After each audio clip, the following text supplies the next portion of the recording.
Hi guys, I hope you're doing well. We made it to Wednesday, and my son is playing Overwatch, so at 4:30 in the morning. All right, I'm 5 minutes late, but that still doesn't mean he should be playing Overwatch. I told him not to swear, but he was swearing at the time, so I don't think he heard me. That's okay. It's fine. So let's just get it out of the way. Let's go get through it, okay? Congratulations to all Republicans. Your man won the race. Now let's hope that it's just now we won't have any more political ads. And we won't get no more junk mail and people knocking at our door all day.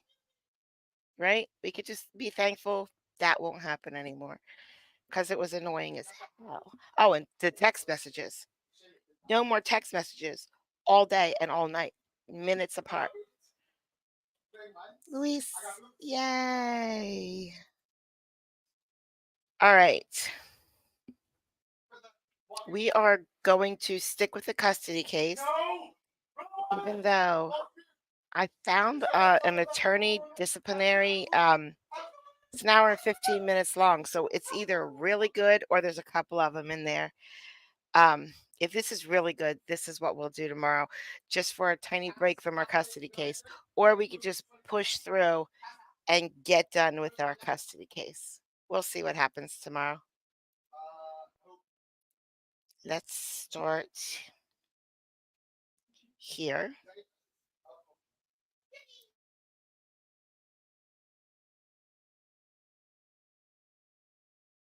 This is only 1 second later than what I stopped it at yesterday. So here we go. She's just taking a breath. She's just like, we all need to do that right now. Just take a breath and listen to the eternal words of Mr. Brooks.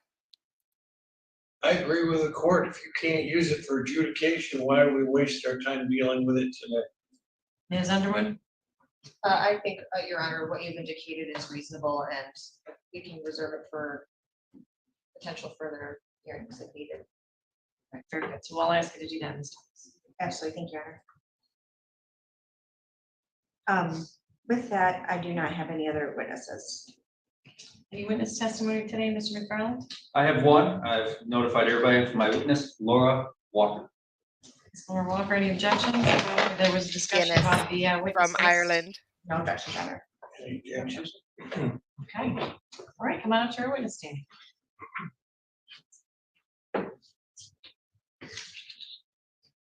Please raise your right hand.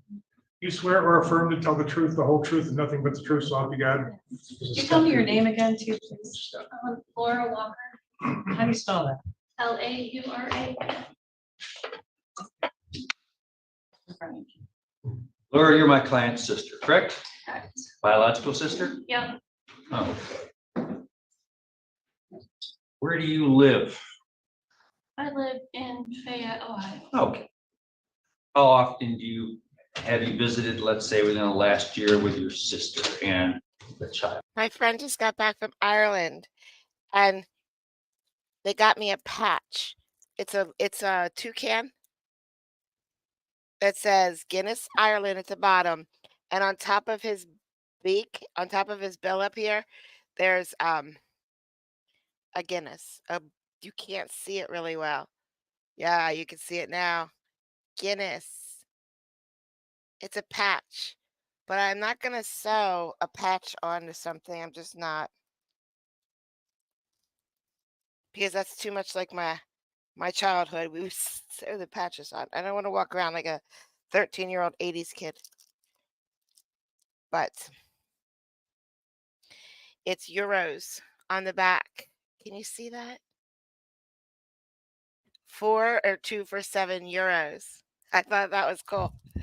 Hi, Lisi. Before she left the home, Correct. Which home?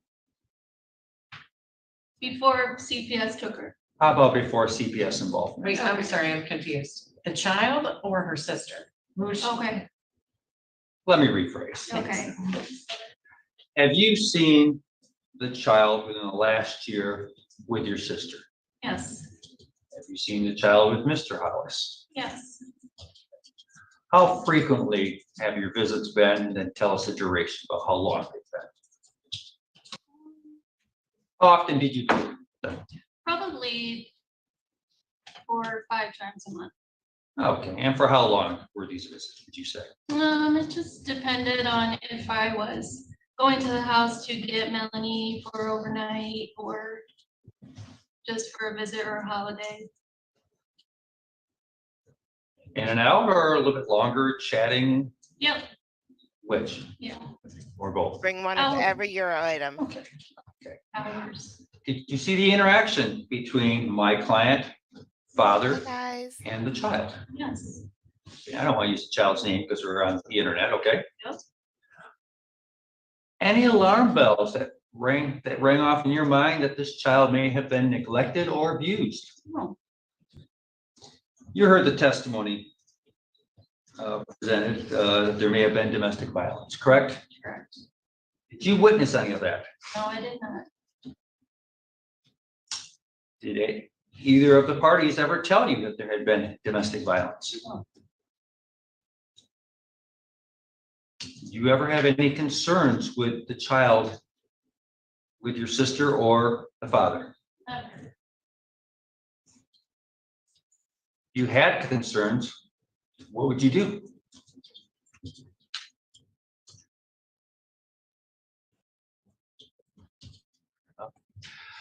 Did Protective Services reach out to talk to you about your observations? Only the day when they came and got her. Okay, and who did you speak to? Victoria says you have to keep working And another lady. because she's getting a pay cut soon. Talked about Jill Tipton, who's sitting behind us. Anybody else here that you spoke to? No. What did they ask you? They came in. Objection, Melanie was- hearsay. Well, Ms. Tipton is here, Your Honor. And I don't know how it's really hearsay. It's not being used for the truth of the matter. I'm just asking what was the question asked. So we're not asking to form a conclusion, we're just asking what was the questions that were asked. Let me rephrase. Did you give any answers to workers? They didn't, they asked you some questions, you said, right? Yeah, And you told them some statements, right? yeah. What did you tell them? That Melanie was with me and they asked me to take her over state line to drop her off in Michigan. Okay. And why was Melanie with you? Because the day before, Erica had called me and kind of filled me in on some stuff that was going on about CPS, and I told her to bring her to me. It was quite often that I did keep her overnight. You jumped ahead of me. We If were you- very close. You jumped ahead of me if you've ever babysat for her. Yeah, yes, And were you ever babysitting because there had been, you were told there's domestic violence or something like that and No. they needed a break? No. Okay. I have no further questions. We'll see if anybody else has questions. Ms. Thomas? Thank you. Ms. Walker, you stated that you spoke with Ms. Tipton, yes, and isn't it true that you told her that both Harold and Erica were having into methamphetamine and probably used as recent as the day before you spoke with them? no, I told them that I hadn't spoken to Erica for like 6 or 7 years, and there was speculation that they were doing drugs then, but I didn't think that they were now, since Melanie. And isn't it true that you stated that you and Erica are not close? Again, for 7 years, we didn't speak until after she had Melanie. But then after that, we were,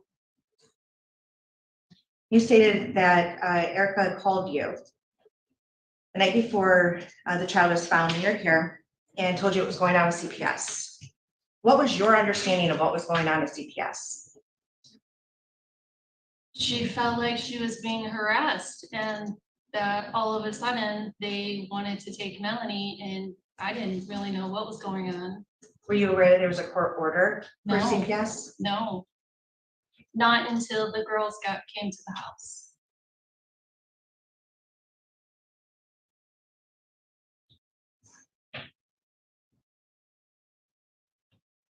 And is it your opinion that CPS should have no valid concerns to remove the child from the parent's care and custody? Sorry, can you repeat that? Is it your opinion that CPS has no valid concerns for removing the child from her parents' care and custody? Yes, Isn't it true that you told me that mom has a long history of mental health illness? I told you that. Yes. When did I speak with you? I'm sorry, I don't remember. Were you talking. present at the preliminary hearing on June 27th? Yeah. And we were in a referee hearing room. Do you recall that?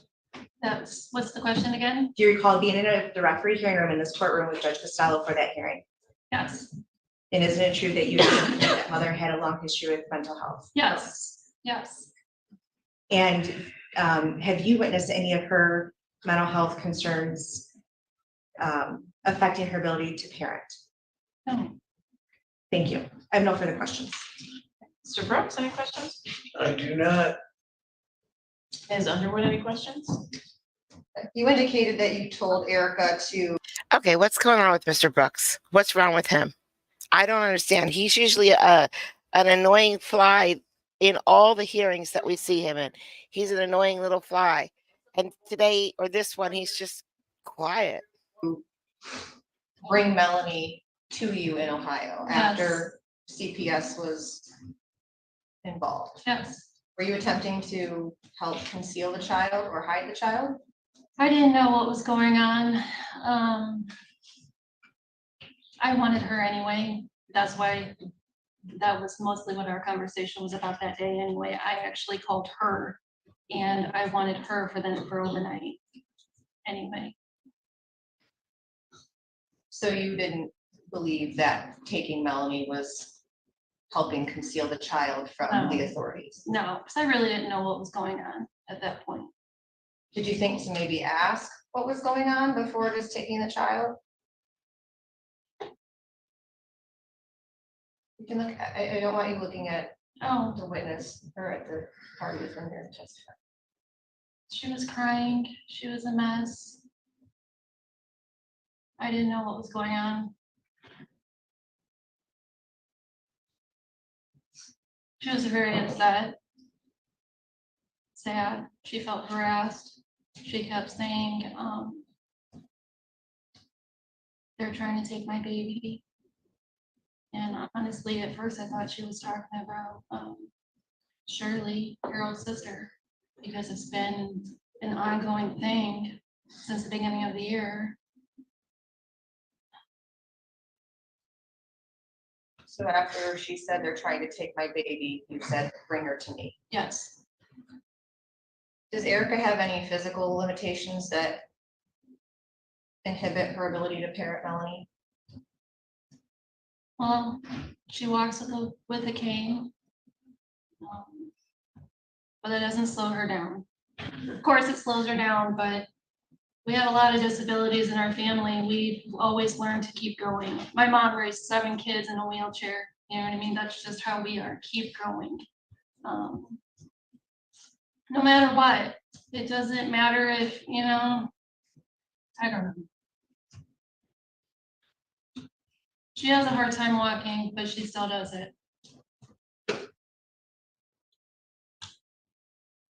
Were you aware that there was a PPO between Erica and Harold? Yes, Were you concerned about Erica's safety after she put out a PPO against Harold?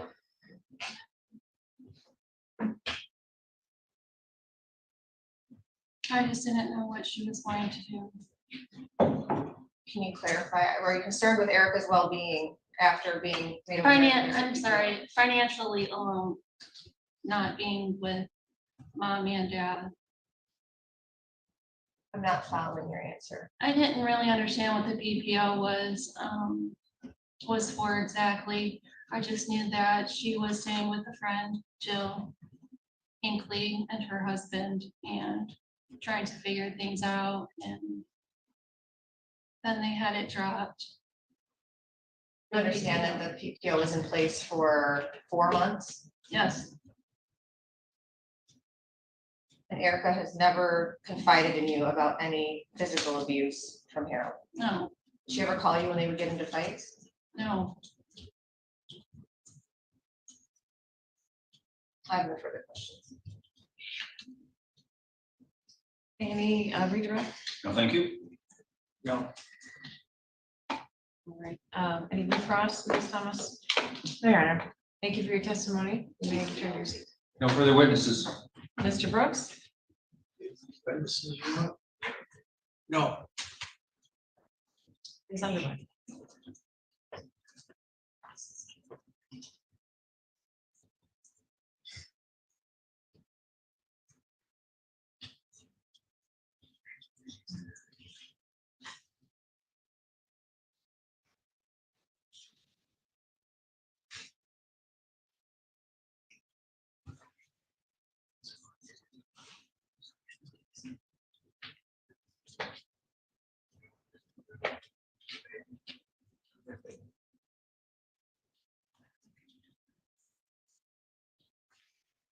Thanks, Rebecca. Did you have any witnesses? No, Your Honor, thank you. Okay, closing arguments, Ms. Thomas? Thank you, Your Honor.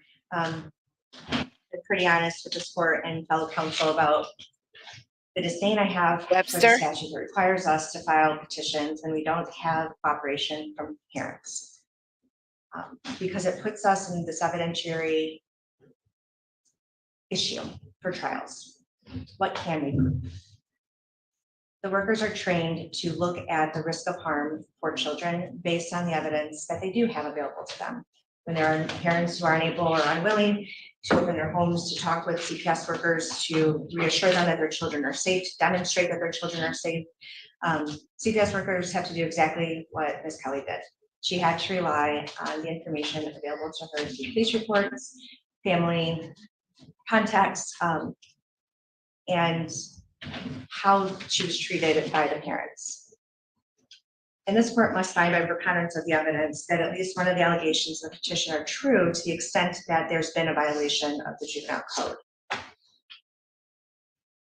Throughout the trial, the parents' testimony has attempted to diminish the concerns about their relationship dynamics and what the child has been exposed to in her short period of life.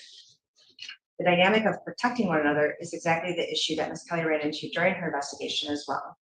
Nothing was clear in her investigation. There are potential things that may or may not have been true.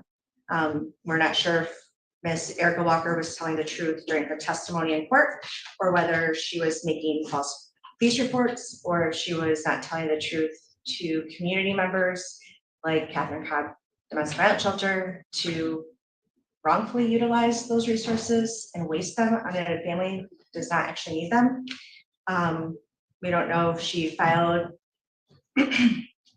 a false PPO, so essentially lying to the court. We have no idea what is true. Her testimony is that all that information only exists because she was angry with him for saying he was going to take their daughter. And Mr. Howell's testimony was he was angry with her at times for taking their daughter. Both of them denied any anger management issues, yet we heard a phone conversation in which Mr. Hollis was pretty aggressive. We have the CPS reports and that have been admitted into record in which Mr. Hollis is telling law enforcement and CPS to get the fuck off of his property and lunging at them and being aggressive in that way. We have a lot of indications that that's not true. And the blame that the blame that we are hearing is being shifted, I guess, or the responsibility of CPS becoming involved is being shifted to Mr. Hollis's sister. That Mr. Hollis's brother and sister simply just didn't like Ms. Walker or that they're trying to take their child.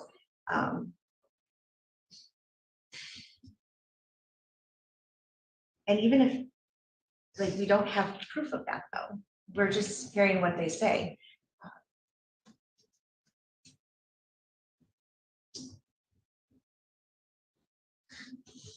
Even if that She lost her train of thought right in the middle. were true, I guess, maybe those concerns from the family members were valid. Maybe there should be valid concerns for the safety of this child, especially from an individual who lives there with them. Or an individual who also is helping build a fence around their home. Like that seems very interesting to me. So we have this child who, at worst, if we accept all of the information that Ms. Kelly had as true, at worst, this child has witnessed and experienced domestic violence while in the arms of the same individuals who are charged with protecting her. And at best, if none of that information is true, and we believe the testimony of the parents and Ms. Laura Walker, this child is in an environment with parents who would argue or get angry with one another, make up lies about one another, and use her as a pawn piece, threatening to take her away or actually keeping her away from the other parent. All of those things, whichever way you look at it, clearly pose a risk to the child's physical health, emotional health, or mental well-being. And for those reasons, I believe that this court can find by the preponderance of the evidence that the juvenile code has been violated under MCL 712A.2 A and B. Thank you. Mr. McDonald? I come up here for the court this evening. Your Honor, our Constitution really has no legs unless it protects activity that people may not appreciate, may not like, might be disgusting to some. My client has an absolute right not to speak to protective services. She has an absolute right not to incriminate herself. So yes, we concur that Child Protective Services has a right then to go ahead and file with the court here. We may not like parents arguing. I can see where parents thought that their child was going to be taken from them, how they might use language which might be offensive. It's still protected speech, Your Honor, under the First Amendment. When we've asked the worker here what she was able to determine for abuse, they really haven't been able to determine abuse. There's a PPO asking my client under oath about that. Obviously, she didn't know what narcissistic meant. She didn't know what gaslighting meant. She was awoken in the middle of the night, asked to fill this out by Catherine Cobb. Appears to be part of her staying there. That's what has to be done. Spoke. But she indicates that she was ticked off at the father of her child. Thought that he was going to take the child, so she did that. We heard testimony from the father of the child, Mr. Hollis. He thought she was going to take the child, so he was making remarks about her. Still, even if these things happened, we have no testimony that this child was in harm's way, that the child was neglected, that the child didn't have food, the child didn't have shelter, the child didn't have appropriate care. We don't have proof of abuse, Your Honor. So what if parents were arguing? Parents argue all the time. I don't know of any couple that have a child in common that don't argue. Does that mean that we need to have involvement Donald and Fozzie argue all the time. of CPS? No. If a child was present while they were arguing, we still don't have evidence that there was harm to the child. We don't They have are any all evidence that the present child when they argue. knows what the conversation is, and I doubt that a 2-year-old knows the vocabulary, knows what's going on, or we don't have even testimony that the child was present in the room or could hear. It's just absent on that, Your Honor. You're looking at a preponderance standard. I don't see by preponderance that we can demonstrate abuse or neglect. We can demonstrate that clients exercise their constitutional right. Under oath, here in court today, she testified that what she said, what was mentioned in the PPO, which she did not write, was not true. She was doing that to get back at Mr. Hollis, what she thought was going on. We also heard my client's sister, who appears to be truthful today, who doesn't know of any issues of abuse and neglect, who says that after this child was born, her sister turned her life around. We don't have any evidence of drug use. So don't have any true evidence of mental health neglect on my client's part after this child was born. I just don't think we have enough here, Your Honor. I'm sure this case, these parents are going to be monitored for any future calls, any future concerns.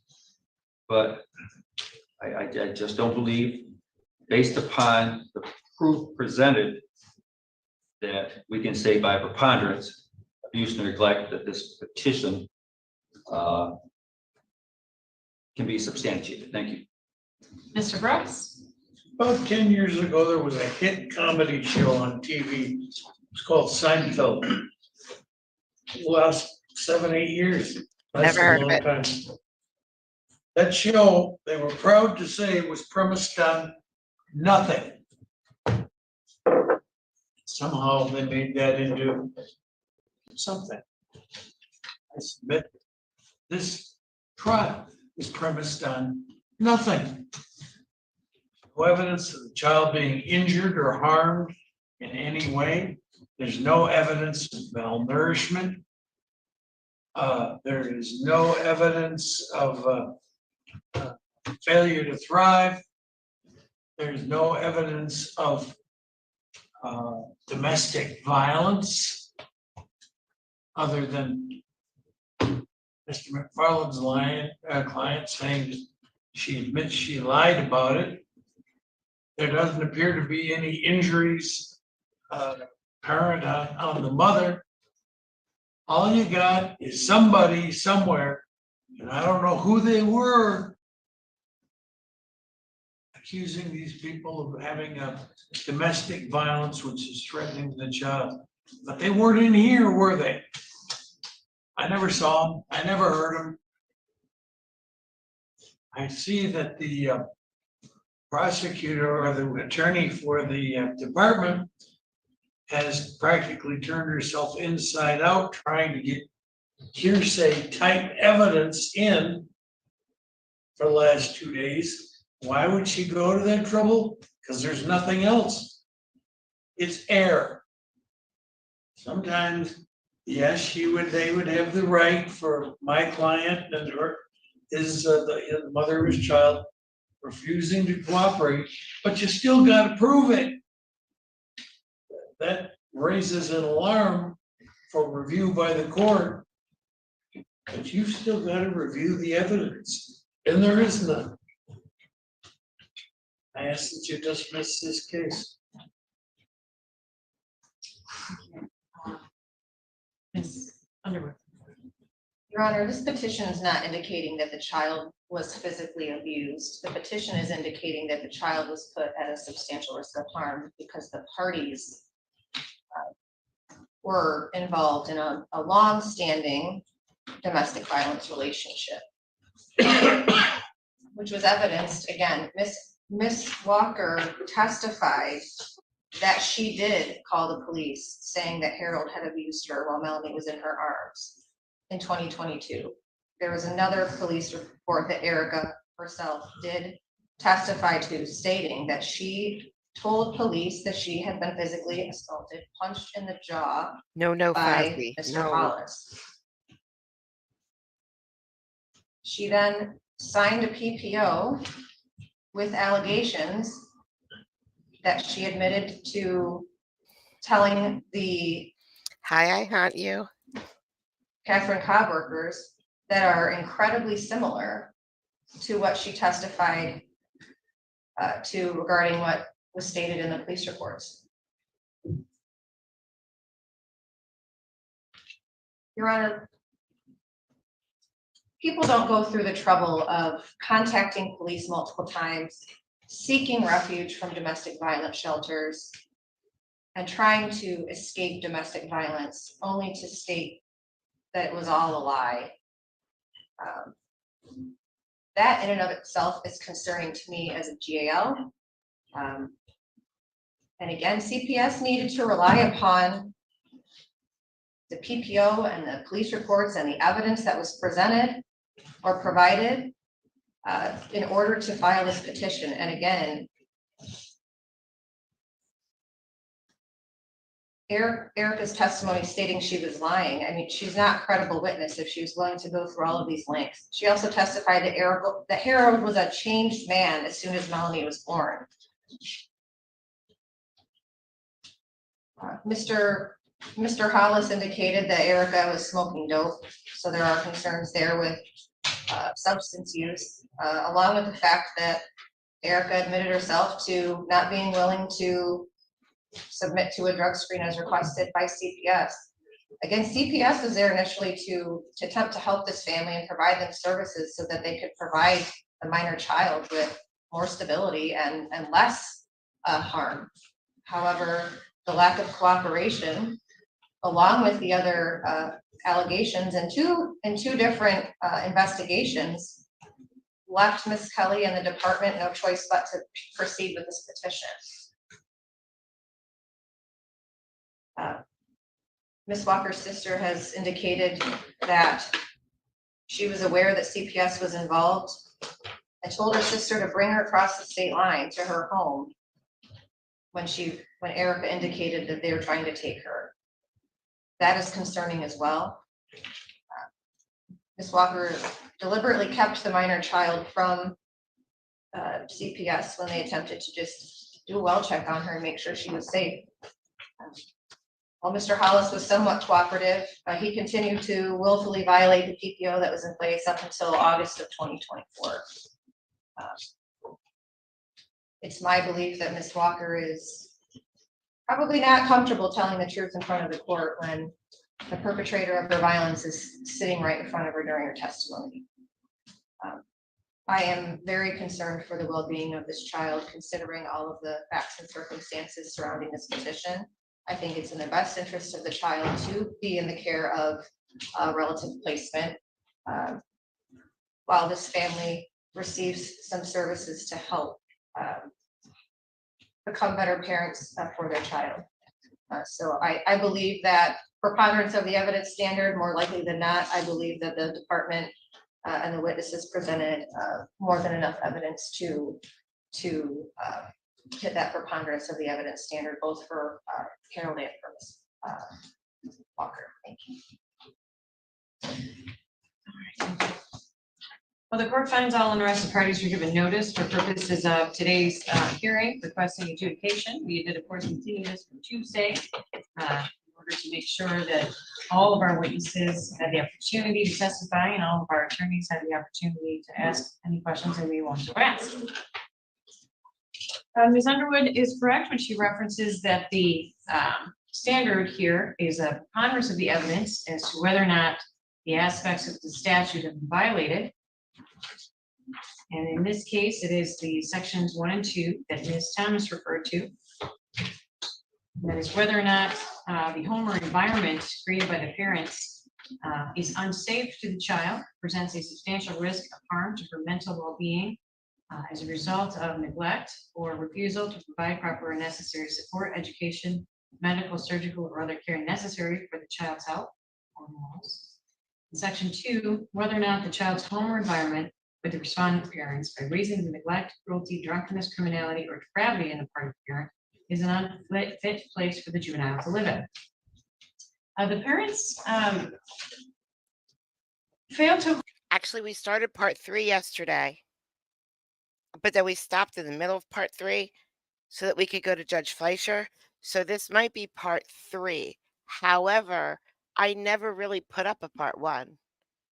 I think I said something else in the thumb. So this might really only be part 2. But then again, since I pause it so much and talk, this could be part 6. cooperate, but also didn't fail to cooperate in many ways. They did have some interactions with the department that demonstrated some of the concerns that were brought to light during the trial today. And some of the concerns that I think probably caused, obviously, there to be a complaint made to the department and a request for investigation. There were concerns that arose to the level that required police response. We heard about 2 different incidences, I believe in April, and then there was another one during the course of the investigation in June. So I've heard the story from what Ms. Kelly was able to put together, and I, of course, have heard the testimony of both parents, being able to listen to that voicemail that was produced by Ms. Thomas. And what I've been able to put together as far as the findings is this. Ms. Erica Walker seems to be, who is the primary caretaker of this child, calling in police, or being at least part of police intervention for what she's claiming and what they are claiming as domestic violence incidents. She then leaves the house and either seeks shelter at Catherine Cobb or couch surfs, and Mr. Harold Hollis may or may not know where she is. I believe him when he says that when the cops came to his house that he had not seen her in days. And I think she substantiated that as well, at least in part during her testimony. So we have here either a very unstable parent who at any point in time is just willing to simply up and leave the house and couch surf and lie to Catherine Cobb about domestic violence, and lie to police officers about domestic violence, and lie about the fact that she may have been being chased by Mr. Hollis, or we have Hey, Nan. Fozzie has something to tell you. a very unstable woman who is willing to say these things and take a very young child with her as she does go through these particular episodes where she's very clearly Linus, remember, in America, customs are different than the Netherlands. So if Fozzie touches you, it's just our custom. in fear for herself. Whether that's realistic or not, that's really concerning as far as a primary caretaker role for this child. So I think there's clearly a preponderance of the evidence here that Ms. Erica Walker has created an environment for her child that's unsafe. She's the only demonstration of housing stability that we've seen here is when she stays with Mr. Hollis. And when she's gone, he doesn't know where she is. And it was unclear from her testimony where she is or where she has been. She's couch surfing or ending up in shelters. At one point, she ran out of gas on the side of the road and was in a ditch, apparently. There's no indication. I don't know where she is or where this child is at and whether or not she's safe. So the other people. No, I'm not letting that one go by. I'm just not. Hold on. 3. Another man. Greeting kisses. Would it be greeting kisses? The Dutch 3-kiss rule. Okay. It's considered quite normal for Dutch people to greet each other with 3 kisses on the cheek. So is it the same cheek? Like, do you just boom, boom, boom? Does it like, okay. Which cheek exactly? Which cheek? Piece to that too is that this child seems to have qualified for early on services and was not being submitted for those by either parent. So I do see there's a preponderance of the evidence here as it relates to Ms. Walker that in her care there is a neglect of the medical care necessary for the child, and that there's a substantial risk to her mental well-being. To be taken around with Ms. Erica Walker during these episodes, and that is in a home or environment with her because of that same neglect and potentially criminality, including lying to the police, lying on a PPO application, lying to representatives of Catherine Cobb. That creates an unfit place for this juvenile to live in. And whether it's because her allegations of domestic violence are true, or whether because Mr. Hollis simply fails to take action when Ms. Walker goes AWOL with his child, there is certainly a preponderance of the evidence here that if entrusted to provide an environment where this child, let's just say, receives the medical care she needs through early on services, regular doctor's checks, and to ensure that she's safe from a person who is either around a domestic violence situation or is in the primary care of a woman who is very unstable, whether that's from substance abuse or untreated mental health issues. I'm not, this is a recording. It's not live. Allows that to be part of his home or environment where this child is supposed to be living safely. So I do think there's a preponderance of the evidence as it relates to both of these parents, and I am taking jurisdiction. We're going to set a disposition date, and it's going to be the immediate order of the court. A referral will be made for a psychological evaluation right away for both parents, so that at the disposition, I can understand more clearly what the issues are that are plaguing this family. Clearly, we have potentially issues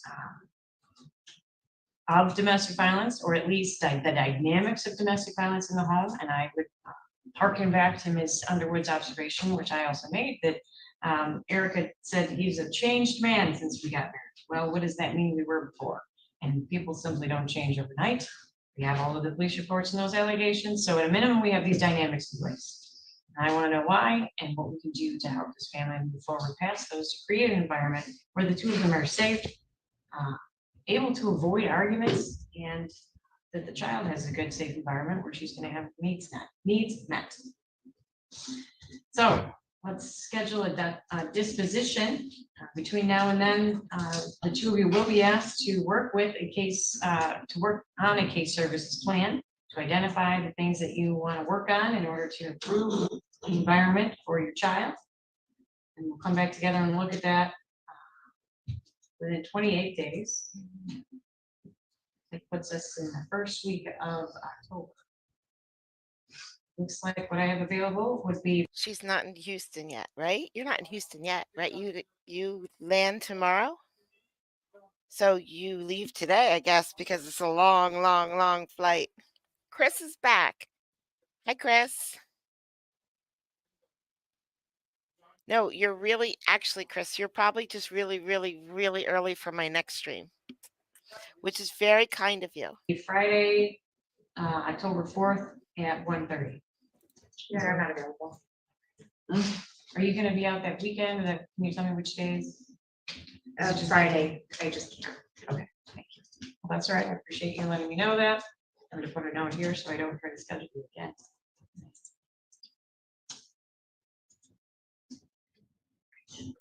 Nothing I play is really serious, even if it's I may serious. have to move it up a Nobody's little bit, which listening. I know puts a little pressure on our All right, caseworker to get Hold that on. done. hold on. I'm not sure there's any. We don't other way need to do it hear within 20. them scheduling the next one. It's blah, blah, blah, blah, blah, blah. Are you good with that? No, I have a deposition.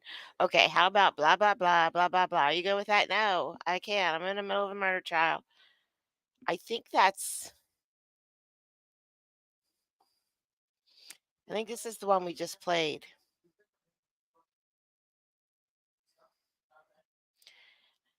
This is the one we played weeks ago. Weeks and weeks ago. I don't know if we want to play it again because we just sat through all the rest of it, so we hear the end. We probably should. I think we probably should. It's only an hour. Oh, that's the wrong one. Hold on. Oh, that's a different case.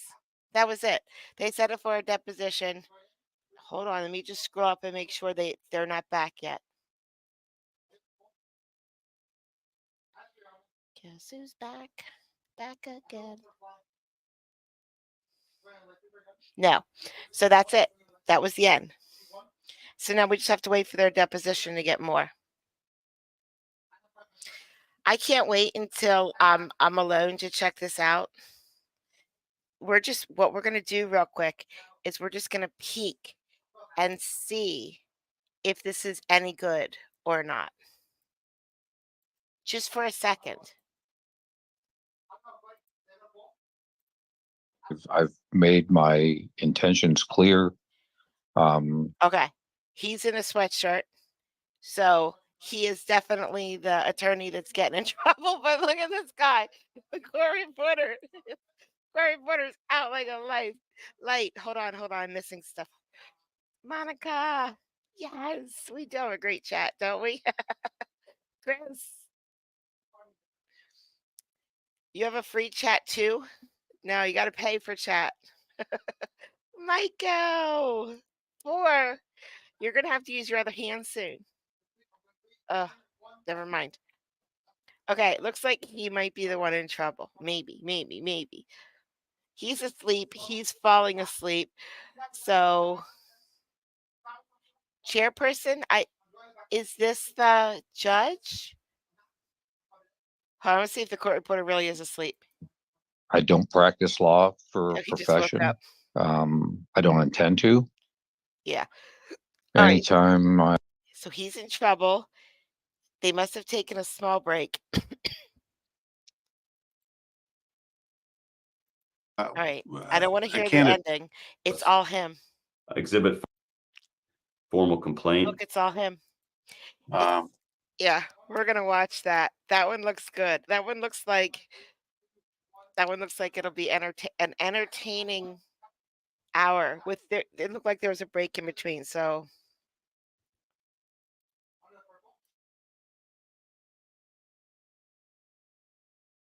tomorrow.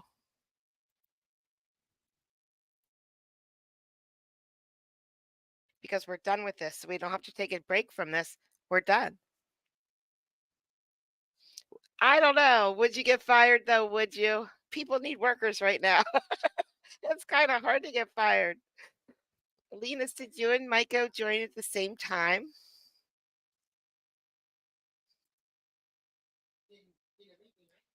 And yes, we do thank you for coming into chat. Always. All of you, everybody. Because without chat, it would just be court videos. So this was where we stopped yesterday. Let's go to today. What is that? What? Oh, he voted. I bet you that's an I voted sticker. Yeah, you're short-staffed. Everybody's short-staffed.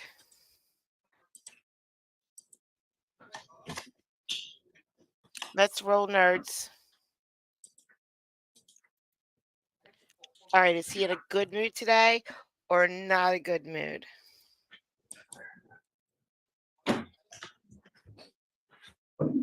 Is it Chappelle? Chapel? Yes, sir. Mr. Chapel, you're charged with unlawful carrying of a weapon. You're facing up to a year in jail and or a $4,000 fine. We're going to do probable cause. You have the right to remain silent. Anything you say can or will be used against you. You have the right to have an attorney present. If you cannot afford one will be appointed to you, sir. Guys, look at the gallery. Look. Is this like a really slow day? I was late again. I was sleeping. So, and guess what I'm going to be today? When Judge Fleischer starts, guess what? I'm probably going to be sleeping. And then I'm going to come into chat late. Oh, sorry. I went out last night. I didn't sleep much. The officer initiated a traffic stop after observing the defendant's vehicle without a Texas license plate on the front of the vehicle. During the stop, the officer observed an odor of marijuana and deployed K9 to conduct an open-air search. The K9 alerted and the officers discovered 0.53 ounces of marijuana plus a gun under the driver's seat. Okay. Mr. Chapel, do you have a Texas driver license, sir? Sir. Can I have this license, please? Yes, Judge. Are you on probation or parole at this time? Sir. Are you on probation or parole at this time? Sir. How old are you? 22. What do you do for a living? What do you do for a living? Work. Where? Amazon delivery. In your honor, license is eligible. Okay. How much money do you make a month? A month, somewhere around 3,000. Okay, we're gonna reset your case to give you time to hire a lawyer. I'm not putting any conditions on your bond, just be careful. Don't pick up any new cases. Don't drive unless you have liability insurance. Car insurance. Do you have car insurance? Okay, don't drive unless you have it. If you do, then it's not gonna go well. Don't pick up any new cases. I'll have you go to Victoria, sign a reset. After that, we'll get you hired. When you come back, please have a lawyer, sir, okay? please.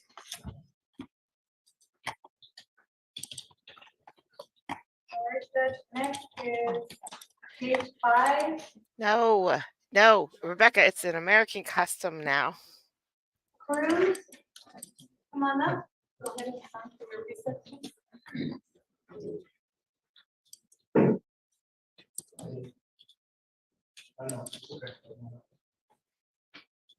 What's one little boob between friends? Speak English, sir. Spanish. Tome asiento, por favor. We need a translator for him. Okay. Ask them again, just in case. Not a big deal. Okay, so. The next one is a. It's another Spanish one, so that's it.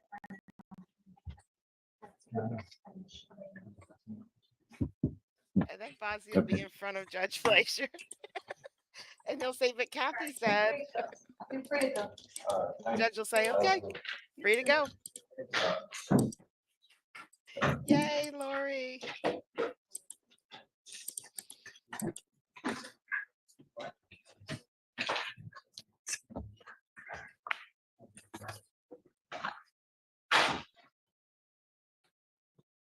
I did too. I had a Charlie horse the other night.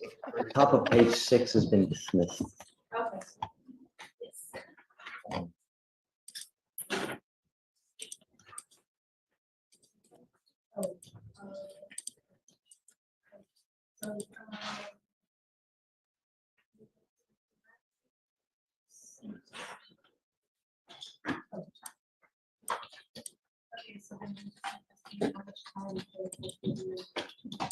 No, he will read it out, the probable cause statement. You would have to just stand there and be quiet.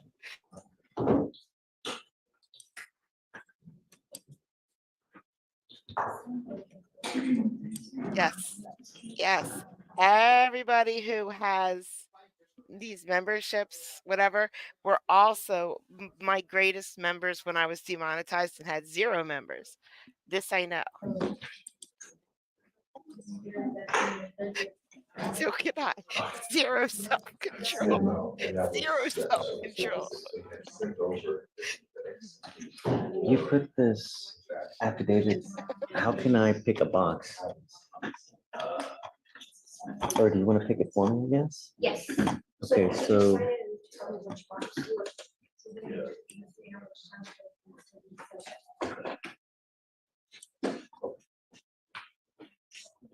middle box. And then I'll sign it now.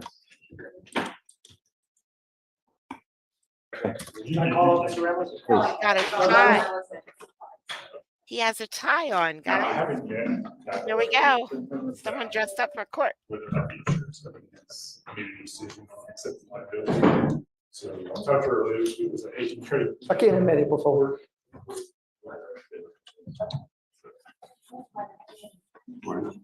Morning.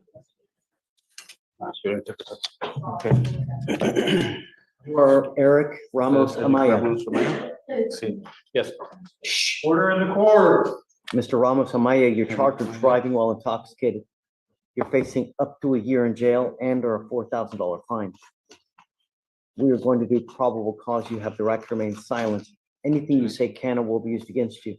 You have the right to have an attorney present during questions and interviews with the state of Texas. If you cannot afford a lawyer will be appointed to represent you, sir. Yes, sir. Okay. On October 28, 2024, the officer was dispatched to Hempstead Road in reference to a person down.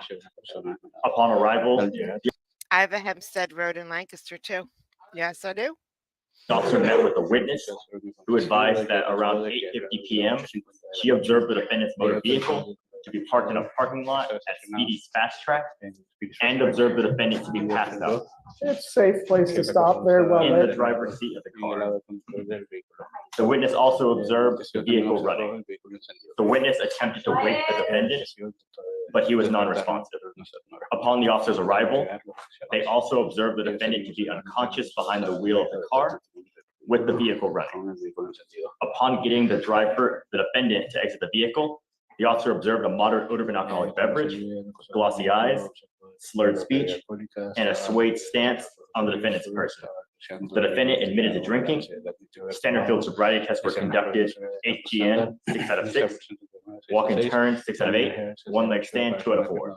The DIC was read, and the defendant consented to breath. The results were 0.228 and 0.221. Fozzie lives in Texas. So you just found him there in the parking lot? It was reported person down. There was a call that came in. He was unconscious. What kind of evidence is there that he was driving at any time? How do we know that he was not just hanging out at Speedy's and drinking Well, like you're right. crazy? The officer found him unconscious behind the wheel with the vehicle still running at the time. And I understand that. I understand, but maybe it was for warmth, so he could breathe. What evidence is there of driving? Do you have anyone that sees him driving? Do you have? the witness just sees him parked already with the vehicle running, and that's what. I Yeah, understand. and that's what we have, is the call came in. Michael, do you have anything else? You know? Hi, Shannon. So we have defendant unconscious of currency and the court's issue. How close are you to the Blarney Stone, Shannon? I was there once. I stood for hours and hours and hours in line, and you got to go to kiss the Blarney Stone. You got to go up these real narrow stairs, step by step. Like you take one step and then you wait a few minutes. You take another step and you go down the same way. So people are trying to go up and go down this real tiny. They said that they designed the castles back then with these real tiny and narrow passageways that twisted and turned so that people could defend it easier. It's easier to stab down to get people who are trying to come up if it's small and twisted. So, but Shannon, have you, as a person in Ireland, have you ever gone to the Blarney Stone and kissed it? I went up there, I laid back, I grabbed onto the bars to help pull you up while these people were holding my legs. But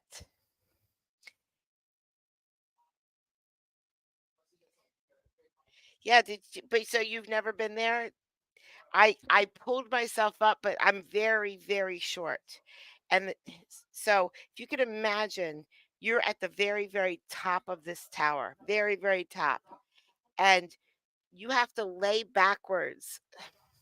Like here's the tower, all right, and there's the wall that goes down to the ground. You have to lay backwards to kiss this stone that's up a little higher. Now, most tall people, there's like that much of dead air until you fall down to your death. So tall people can still keep their butt like on the castle, but short people, they have to put their butt like you're gonna fall down and die. But you can hold on to these bars and somebody's gently holding your feet. They're not holding on for dear life like they should be. They're just like, yeah, Missy went to see soccer yesterday. So I like my butt's hanging off, my little feet are holding me, and my hands are holding me, and I think I'm gonna die. And I pull myself up, but I'm so short that I couldn't get the whole way up. And I said, that's it. I'm out of here. I am not doing this. Plus, I mean, you know how many people have put their lips on that stone? Everybody. Everybody. So I got close enough. I got close enough that maybe if you would have put your beer up towards the stone, Fozzie, I would have made it. I would have been like, yes, here we go. But yeah, I spent hours and hours. It was interesting. It was fun. I was in Ireland, so it didn't matter where I was. He's in a parking lot of Speedy's. If he's in the middle of the road, unconscious, that's something, right? If he's in the middle of nowhere, unconscious, and he had to have gotten there somehow, okay. How do we know he wasn't inside Well, speedies. but Judge, my opinion is the court is attempting to litigate the issue. This is probable cause. All we have to show is that probable cause is met in the case. He is unconscious in the driver's seat of the vehicle while it's on. That, in the state's opinion, is more than enough. Driving to show while intoxicated. It's not sitting in a car. while operating a motor vehicle. What proof do you have of operation? I can provide you, if the court needs case law citations of operation and what is considered enough for operation. If you give me like 5 minutes, I can get Take that your for time, you. no Okay. rush. Thank you, Judge. Really, we got until the end of the docket. Show me something that says, I have seen many judges find probable cause for someone sitting in their car with the car running as a DUI with no one driving at all. Um, they said that like the same excuse they just said, the car had to get there somehow or whatever. I've never actually seen a judge not find probable cause for this situation. just sitting in a car, Yes, you Judge. know, But this is just probable cause. This isn't like the trial. with it on. And it's not a public roadway either. It is, yeah, it's a pub. It's a public place, Judge. There's multiple case law. I get that, but my issue is, how do we know that he wasn't inside speedies, just going nuts on alcohol, and he just goes back in his car and just sitting in his car to sleep it off? I don't know that. We don't operate on hunches, right? That's what I'm saying, like, if he's. Assuming that the state is correct in their case law, it still doesn't address your essential question. I mean, let's just say what they're saying for operation purposes. It still doesn't address that at the time that the officer said, found him, he was at 0.08 or higher, or any operation at all while he was intoxicated. I just want some proof of operation. I can get you the case law. That's, Yes, Judge. I'm not asking much. All right, take a seat, Mr. Ramos. I'm not ready to rule yet. All right, Judge, our next Spanish arraignment. I'm of the opinion that if you're going to be charged with driving under the influence, they should actually have to prove you're driving. I mean, you can't just get charged for crimes in America because they think you might have done it, or it looks like maybe you could have done it. Is page 5, Bruce, come on up.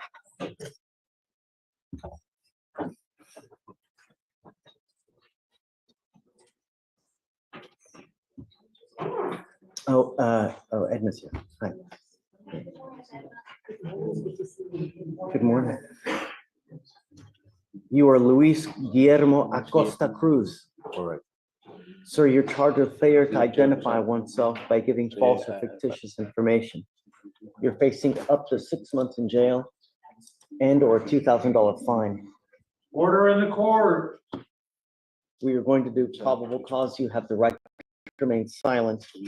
Anything you say can or will be used against you. You have the right to have an attorney present. If you cannot afford one, one will be appointed to you, sir. Yes, Judge.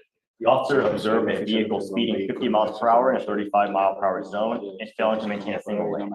A traffic stop was initiated and the driver was placed in custody due to the traffic violations, and the officer made contact with the defendant, the passenger of the vehicle. The officer observed signs of. And you are 100% right, and I understand. I just think if you're going to be charged with a crime, they have to prove the crime. I mean, because a lot of other people died isn't proof that you were driving while intoxicated. Intoxication from the defendant, including bloodshot eyes, slurred speech, and poor balance, and the officer asked the passenger to step out of the vehicle because it was going to be towed. The officer asked the defendant to identify himself, and the defendant stated his name was Martin Sevilla Vargas, with a date of birth of November 16, 1982. The officer detained the defendant for public intoxication and identified the defendant with Davis. I agree, Judge. Yes, whatever you're about to say. I agree. Yes. I want to beat my head against the wall. I really just don't. Stephen, the judge goes with you for threatening to beat a judge's head against the wall. Mr. Cruz, I'm going to find that there's probable cause to go forward with the case. I want to inform you now that it's very possible that they charge you with driving while intoxicated out of this event. And I don't know why they didn't charge you with that as it is. Judge, to be clear, this defendant wasn't in the car. He was a passenger. He wasn't. He was a passenger. No, he was the passenger. Yes. And yes. Not- He was a driver. No, and I'm dismissing the case. Say that again? I'm dismissing the case. That I The agree case was with, just found. 100%. Your Honor, did you find probable cause? Just for clarity. I was I thought going you to said find no, probable because- cause. Okay. I'm going with No, this. no, I thought that it was a, Oh, no, Your Honor. No, I thought he was DWI. so let me just break down to you. Did you not say he was the driver of the No, car? he was the passenger. I thought you said. No, He's a passenger. They detain him. Maybe I need to go have, like, my head. No. He gives a false statement. But they pull him out of the car, then they detain him for public cause after they're the ones that hold him. And then they aphis him off of that. And then they find I him. think there's enough probable cause to go forward on a failure to ID. I think that technically he meets the statute, but I think that it was, I don't think that they had a right to arrest him for.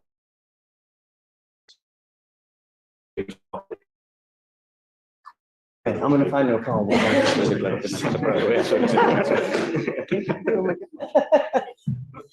Today's your lucky day, Mr. Cruz, but I wanna impart something to you. If you're not in this country with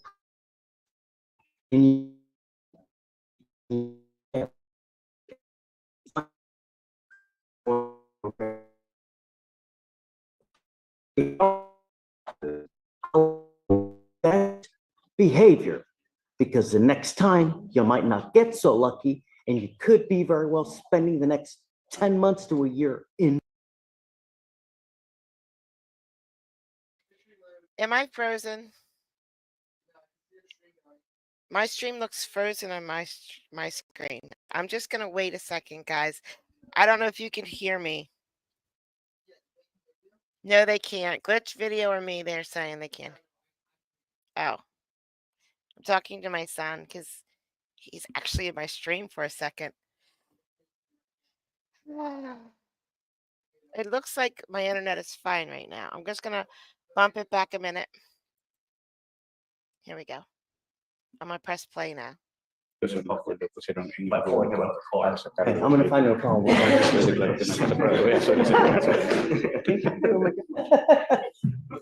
Today's your lucky day, Mr. Cruz, but I wanna impart something to you. If you're not in this country with permission and you get in trouble and you go to jail Hi, and Anthony. immigration finds you, they're going to put an immigration detainment. So if I were you, I would be on your best behavior, because the next time you might not get so lucky and you could. Did you hear that, Anthony? I would be on your best behavior because you may not get so lucky next time. Could be very well spending the next 10 months to a year in jail. Do you understand? When you hang with dogs, you get fleas, especially if you have a bunch of little kids that depend on you, a wife. Don't act a fool, because the next time I might keep you. You understand? All right, buddy, you're free to go. Thank you.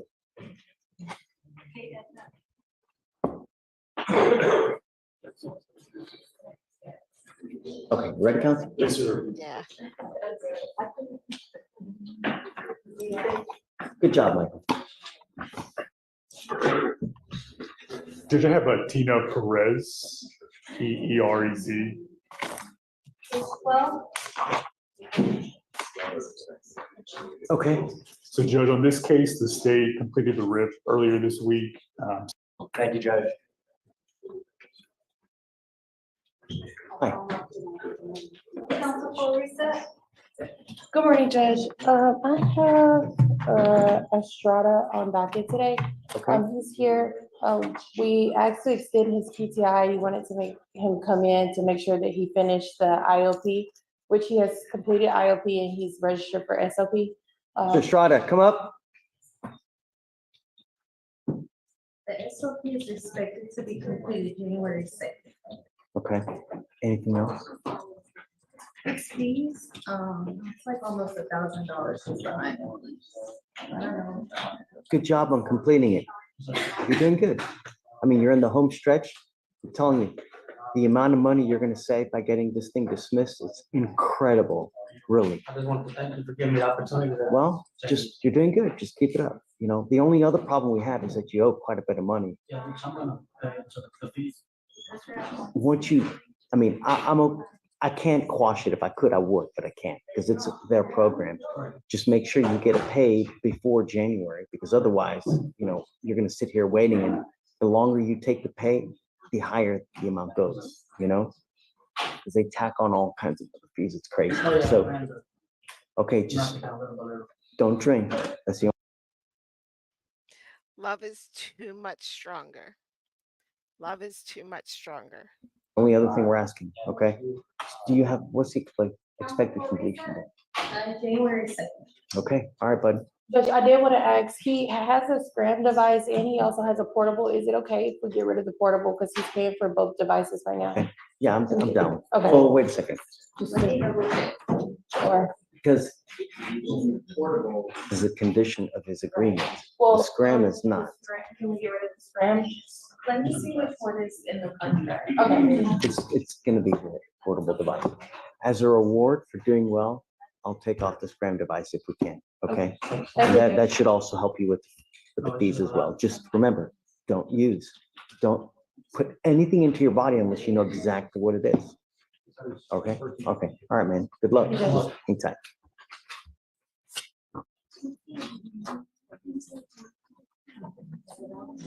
Hey. Hey. May I take a brief off docket matters? For sure. What's your cousin? Judge, my cousin is 25. Mr. Robert Robinson. For those who were here on time today, is it really just the slowest day ever? Right? We're probably going to get through this whole docket. We've only been at this stream for an hour. Okay, Hey, that was gonna be an attorney. do you mind bringing them up? Thank you.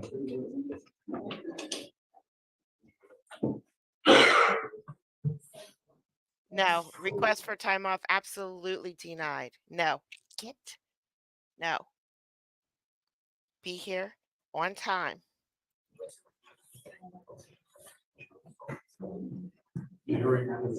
Yes, he did. Mr. Robinson.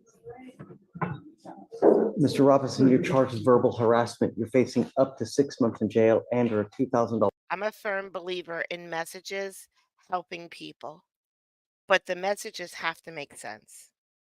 They have to have some kind of substance, not just some random words thrown together. Fine.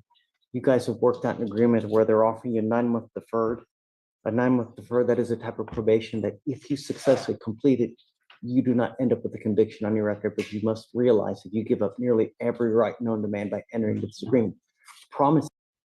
We see Casey Carey. Casey Carey, were you in Judge Fleischer's court today? Did everybody see you? Is it fixed? Us that you can make it. It's a contract that you're entering into. And if you violate this agreement, we can issue a warrant for arrest, put you in custody, and you'll be facing an entire 6 months in jail. You understand? Sir. For you to fulfill the agreement, you must do an effective decision-making class, a 2-hour anger management class, and no contact with Sierra Foster. Is this how you understand the agreement? They do have children together. I'm not sure if there's some type of arrangement the court can make pursuant to a custody order or something. I'm not certain, but. Do you have, is there a custody order with you guys now? Yes, she's going against the visitation, so I don't see my kids, so it You is. should get to see your kids, right? Yeah. And if you have someone that's playing with you, that's not giving you access to your kids, you need to go get a court order, right? So when you do it, you go to a family court, you get a visitation order, so that way, if they play with you, you can either have them held in contempt, jailed, fined, There's all kinds of remedies that a court can do in your favor because you should have access to, every child should have access to their father. I deleted that message because I don't know what it says. I can't moderate it. So I don't know if it was rude or happy. I'm probably sure it was very happy. But I don't know. So if I can't read it, I have to delete it. I'm not getting in trouble. And their mother. They need you in their lives. So do whatever you need to do to get access to that child because they need you. So I'll make this deal even sweeter for you. If you are nice, That's my you get bad it done then. quick. I'll take you All off right. in half the time. So all we're asking you to do is do your classes quick, be nice to everybody, don't create any issues, and I'll take you off in half the time. We do it all the time as a reward for you to get your stuff done early. You understand? Can you get this done? Hi, You John. give up a lot of rights by entering into the agreement. You give up the right to a trial, right to compel witnesses to testify on your behalf, confront and cross-examine the accusers. If you're not a citizen, Fozzie, me timing out my son is like me showing him love. I mean, if I don't time him out, then he's just sitting there. there are possible immigration consequences. You can be deported, excluded from the country, denied naturalization. You give up the right to appeal. So once you accept this agreement, you're in it until you win it or you get revoked. Do you understand? Yes, sir. How do you plead to the offense? Guilty or not guilty? I will not find you guilty. I will withhold that for 9 months. But like I said, get it done quick. We'll take you off quick. Sir. Tell me what you do with yourself these days. Linus, don't forget to get an What do you do adapter with for your yourself plug. these days? Do you work? Do you at school? Yeah, I work at a warehouse. What kind of money you make? 50,000 a year. Okay, so we'll have you meet with Shatoria, so she'll go over all the stuff with you. Go get a visitation order, man. Those kids need you. That's the way that you do it. Don't take matters into your own hands because it's gonna go sideways real quick. What I would do is use an intermediary. If you're not gonna go get the order, get an intermediary. Your mom, her mom, someone else, even Mr. Holt here, you know?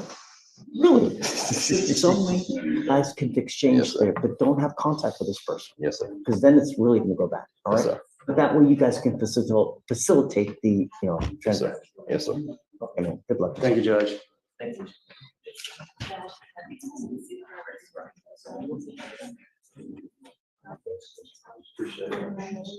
All right, come on up. Yes, Mr. Aguilar, plead your honor. Oh, you got it. Yes, sir.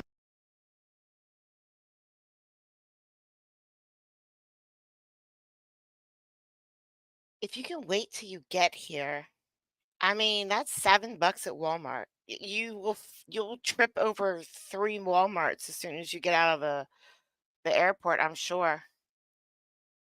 But that part right there with the 2 little holes in it, that's the type of plug you need.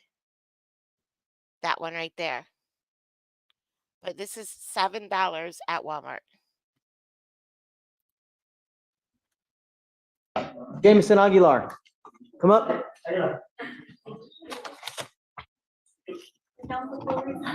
Judge, we sent Mr. Aguilar for a drug test this morning. On August 19th, he tested positive for THC, so you told him to test again in 30 days.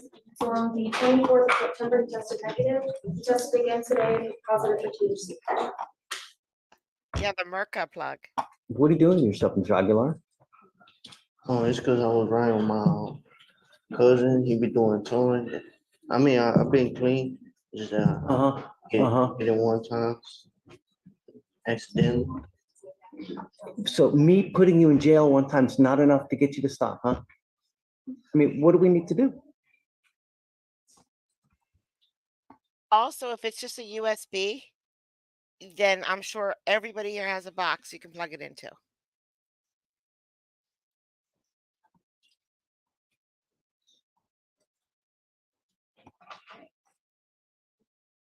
What are you doing with yourself these days? I got a side job where I buy cars with my cousin, and I got a job too at Taco Bell. Taco Bell. I showed you last time. Taco Bell, got it. The attorney. I showed him my GED because you asked for my GED, and then I was working. I showed him I was working too. You don't have any other goals in life? You gonna work at Taco Bell for the rest of your life? You gotta do something with your life, man. This life is short. Keep getting these convictions, you're gonna end up going nowhere, man. Never making any kind of money. You do before us is killing it. All you Not if keep you doing is become picking the up cases. manager. Sir, I understand. From now on, you are facing 90 days in jail on any cases that you pick up here. Do you understand? Yes, sir. If you continue to come back, I'm done with catch and release. I will not do it again. Sir. From now on, it is a minimum of 90 days in jail. If you're unable to stop, if you're unable to stop picking up criminal cases, 90 days. Do you understand, Mr. Aguilar? Sir.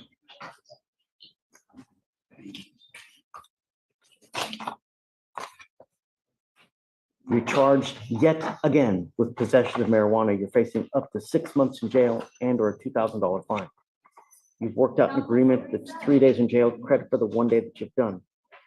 You're giving up the right to a trial, right to compel witnesses to testify on your behalf, confront and cross-examine your accusers. If you're not a citizen, there's possible immigration consequence, you can be deported, excluded from the country, denied naturalization. Like I'm telling you now, this is your theft. This is your third weed case. Now it reflects as a conviction, and from now on, it's 90 days in jail. Next time you're out in the free world and you're about to do something that you shouldn't be doing, think to yourself, am I going to be doing 90 days if I do this? That's what you need to be thinking. Do you understand, Mr. Aguilar? Yes, sir. How do you plead to the offense, sir? Guilty or not guilty? Guilty.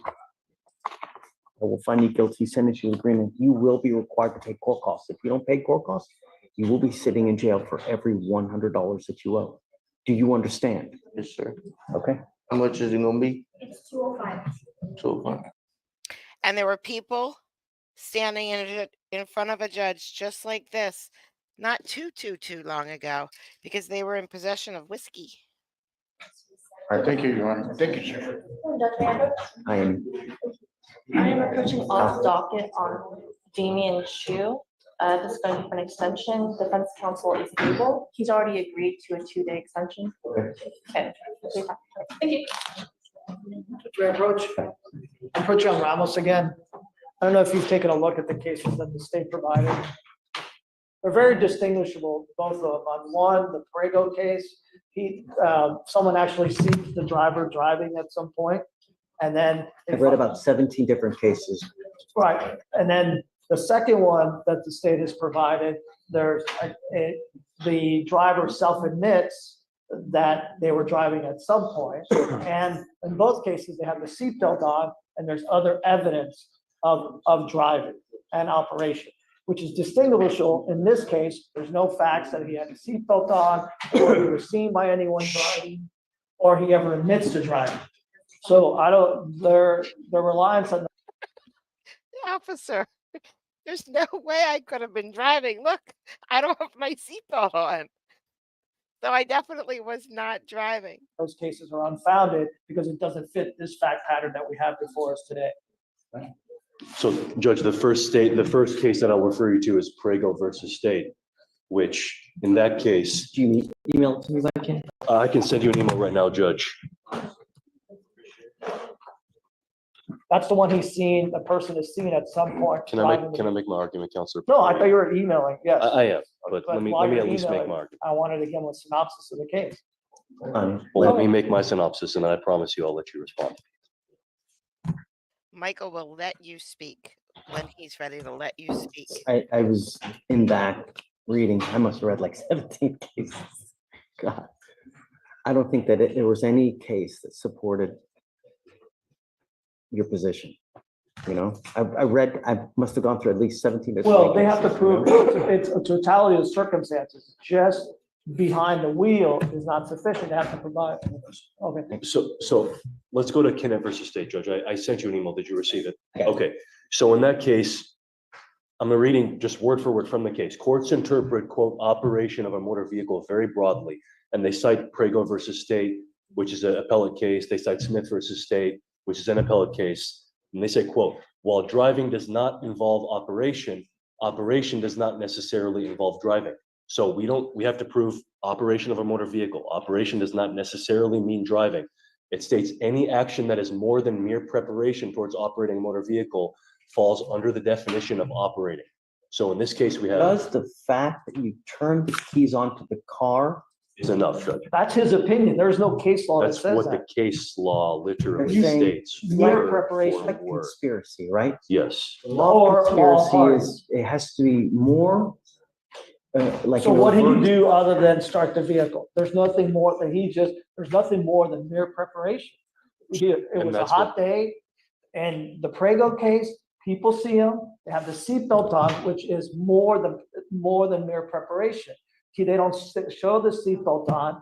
In the other case, the Houston case, it self-admits that they were driving. In this case. Yeah, I mean, that's right. We're not gonna, if there's a self-admission, that's. Right, and those now are what they relied on. The two cases, on the second case that he's quoting, or he's showed you on the site, that person, that defendant self-admitted, and there was also other evidence Have you beyond found, mere preparation. you found any case law to support the position though?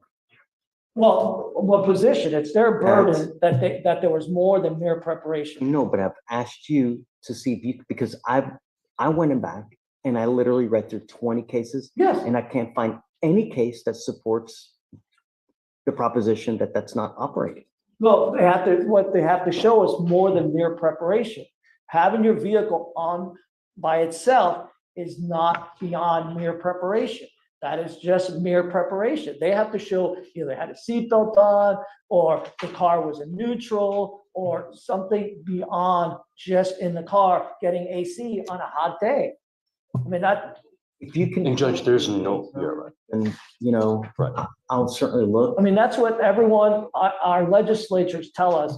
If you feel like you should just stop and pull over, and that's what he did. And then someone comes at a later time. Clear by your admission. No, I'm not, because if you stop, turn off your car, and then you get hot because you're in a hot vehicle, turn it on, that's not operation. That is not beyond mere preparation. Where are you getting that from?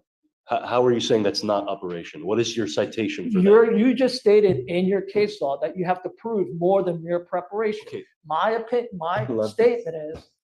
statement is, all you have shown is mere preparation. That's it. But You haven't gone beyond mere But to be preparation. clear, you don't have any legal basis for your opinion. Yes, your opinion is right there when you said you have to, it's a totality of circumstances, and you have to show more than mere preparation. And I think the fact that. There is no case law that says that. Find me something. Well, that case says it. That case says just turning on your vehicle, you have to show more than mere preparation. That's not what it says. It doesn't You say read just that. turning on your vehicle is not enough. That's not what it says. Is that Prego? This is Kennett versus State. And then that case is also I'm distinguishable. gonna read it exactly what I read to you just a couple of minutes ago, Judge. Courts interpret operating a motor vehicle very broadly, and they cite multiple cases. While driving does not involve operation, operation does not necessarily involve driving, stating that any action that is more than mere preparation towards operating a vehicle falls under the definition of operating. So any action that is more than mere preparation towards operating a vehicle, that does not state that doing this with a key and turning on the car is not more than mere preparation. Our position is that that is more than mere preparation. You've put the key in your car, you've activated your vehicle. That is more than mere preparation. You're attempting to operate the motor vehicle.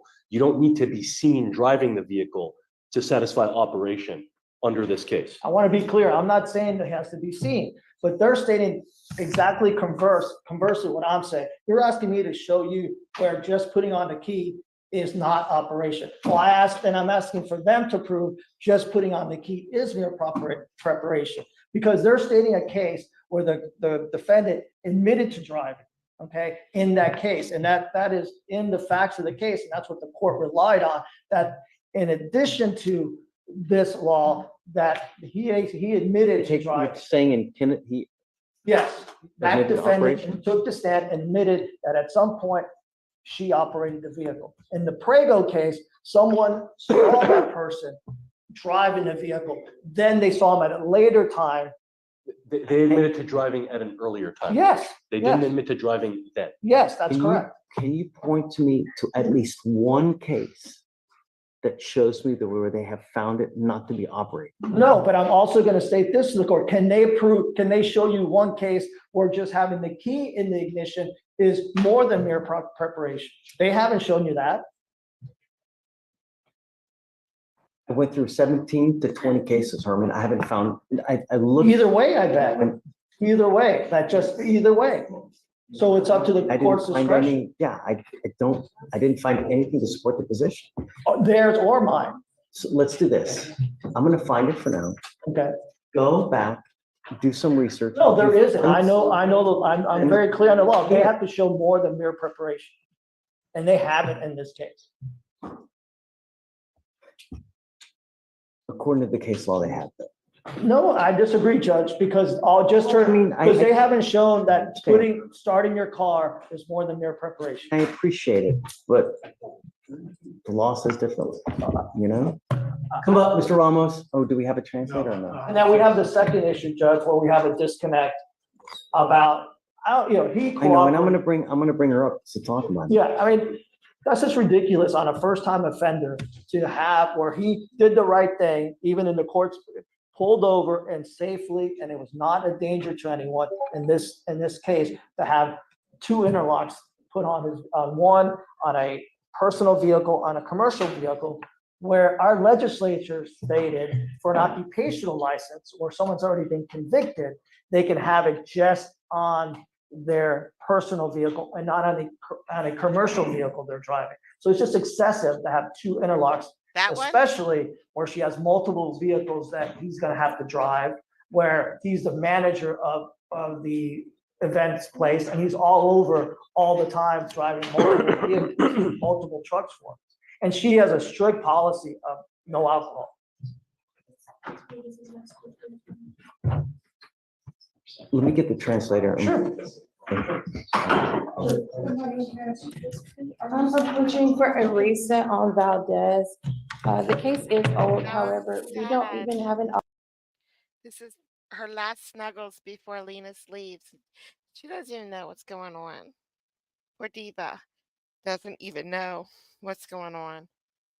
Oh, and your shirt looks so comfy.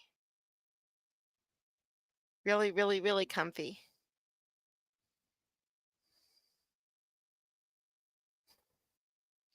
Poor kitty. You'll be okay, kitty. You'll be okay. Offer as of right now, the state wants to evaluate. If you just stop by Pennsylvania on the way to Texas, I'll give you 7, 10 kitties. It, and the rip call was just completed as of yesterday, so. It was clear as trial. It says as of 9:30, you had an offer. Well, no, I don't have an offer. And like I said, the rip call was just completed yesterday. Do you have an offer in Bellwood? Judge, this was a 2B case, so even though the offense happened in last year, he wasn't. Drunken Smurf, I got a question for you. So, you say in Discord by your icon that you are up to your ass in alligators. What does that mean? How are you up to your ass in alligators? I have to know.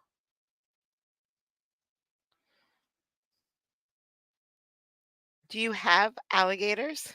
Oh, it means you're always busy? Okay. I'm going to use that from now on whenever I'm really busy. Is that really a Nan? Hey, Nan, wake up, Nan. Is that true? I had someone in my bar, Nan, from Nashville. Sugar. Oh man, I can't remember. They had a brewery shirt on, and I was going to ask you if you've ever been to that brewery, and now I can't remember what brewery it was. So never mind that story. Just ignore it.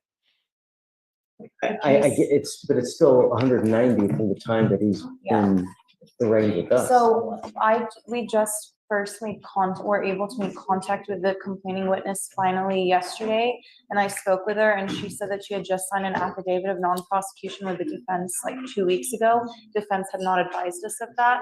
So I just need time to do an eval and see if I can prove it without her. So I just need to listen to the 911 calls. Do a week.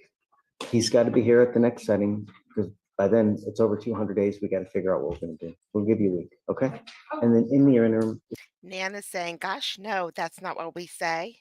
We say up to our tush in alligators. you can put an offer on the case as well. And then he has an open aggravated assault, same complaining witness as well? No different. Okay. All right. I thank you, Judge. Yes, ma'am.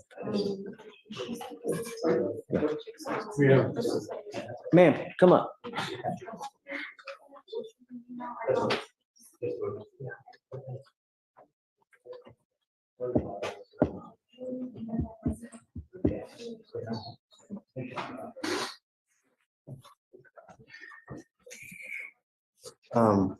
Okay, Mr. Ramos, Order in the court, please.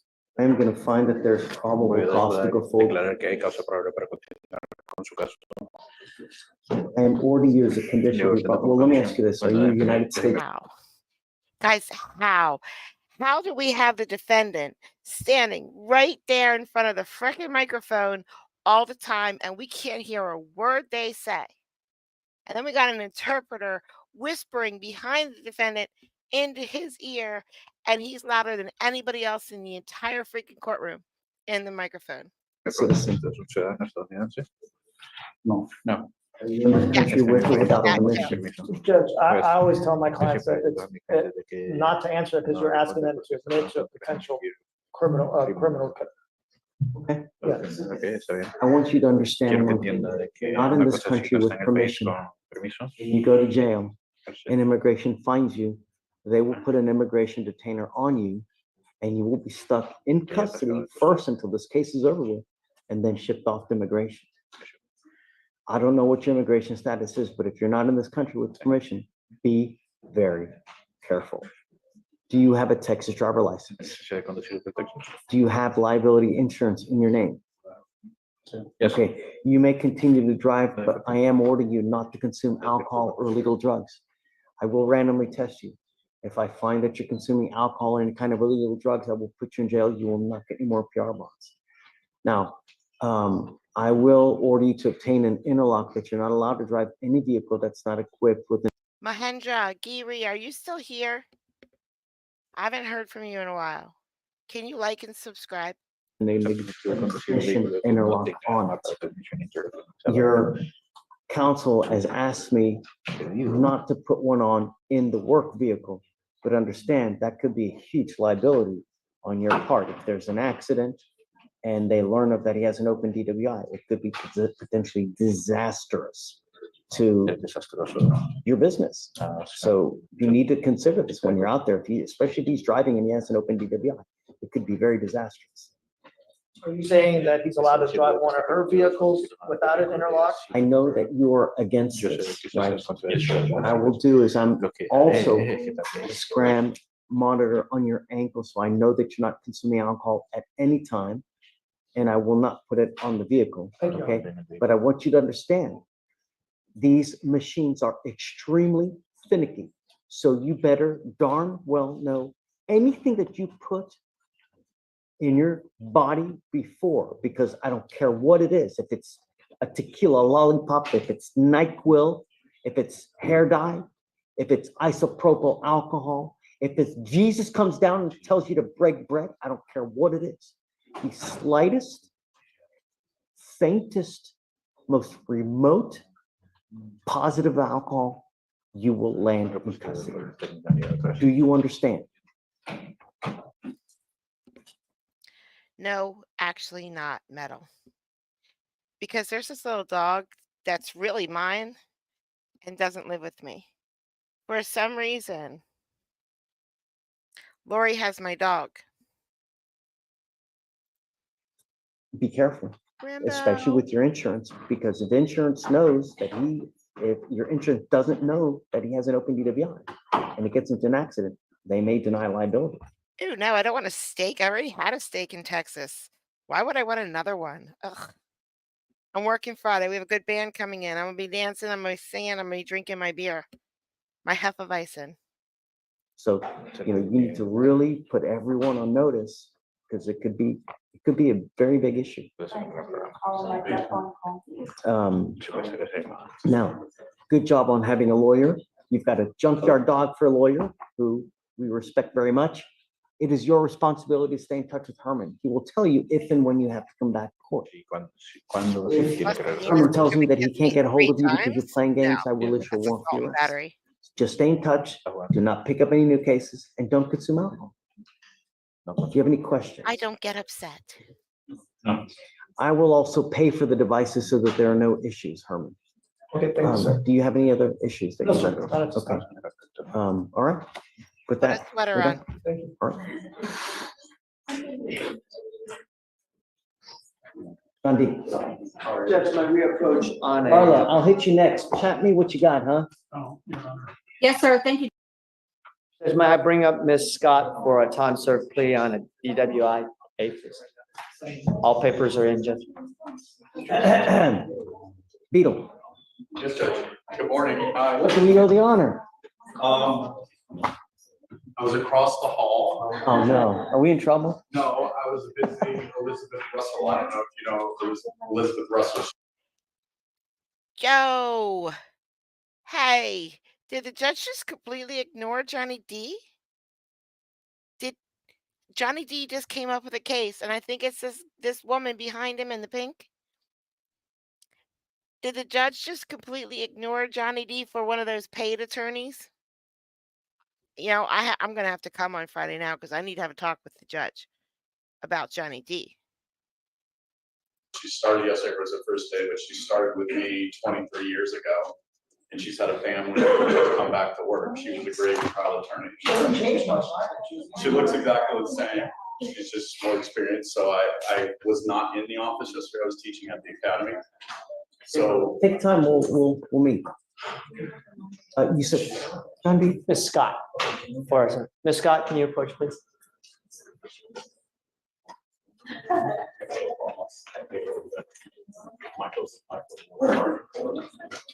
So, John D, no intervention?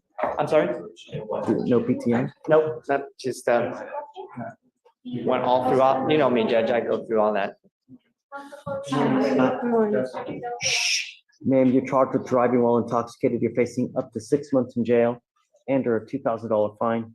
You've worked out an agreement that they're offering you 3 days in jail, credit for the 1 day that you've done. You need to understand that this charge will go on your record. It will be there for the rest of your life. It's even there after you die.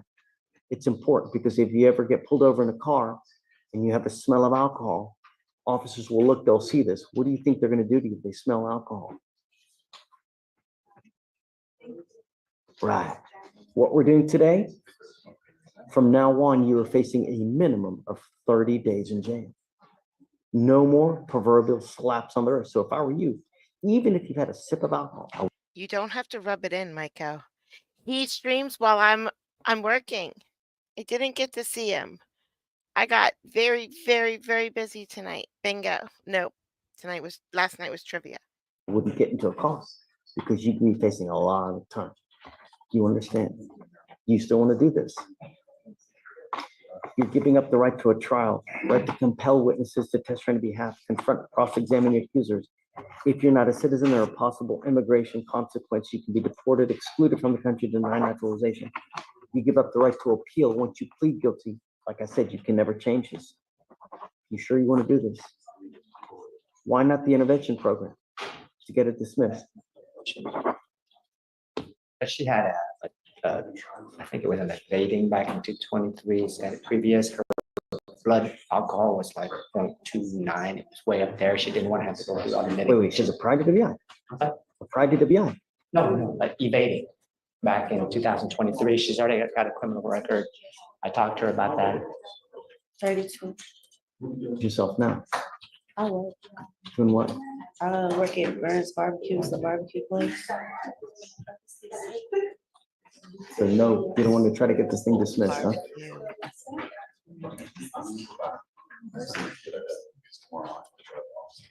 All right, ma'am, I'm gonna suspend your license for 90 days. Do not drive until you get a license. What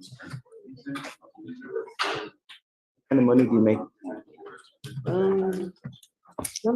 I get paid every week. And how much do you make a month?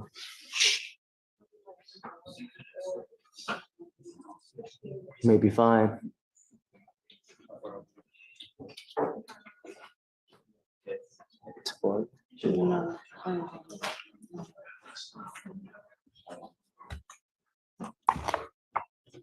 I'm here, Judge. She got me. She even, yeah, that's the question is how did she get a court-appointed lawyer? Because you shouldn't have qualified for an appointed lawyer. I was wondering if she was pregnant as Don't have well. the financial affidavit. I had 2 jobs at the time. I was working, as well. I You love have you 2 jobs. 3000. I had 2 at the time. So you don't have the Now, same. no, I only have 1. Because the judge is like. How long have you been working at the place? 10 years, since 2014.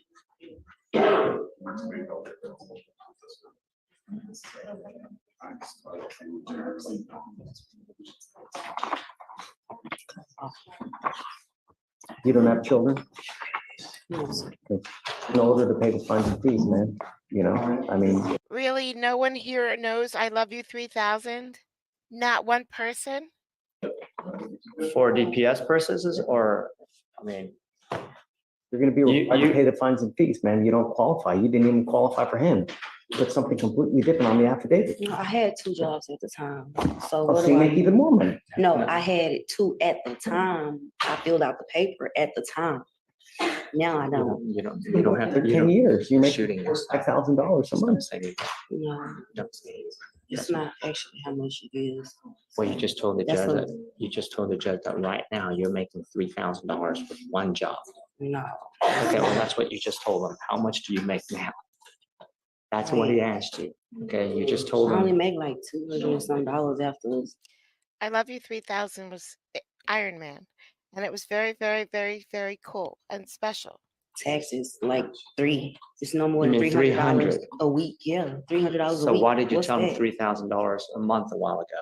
That's what he's concerned about.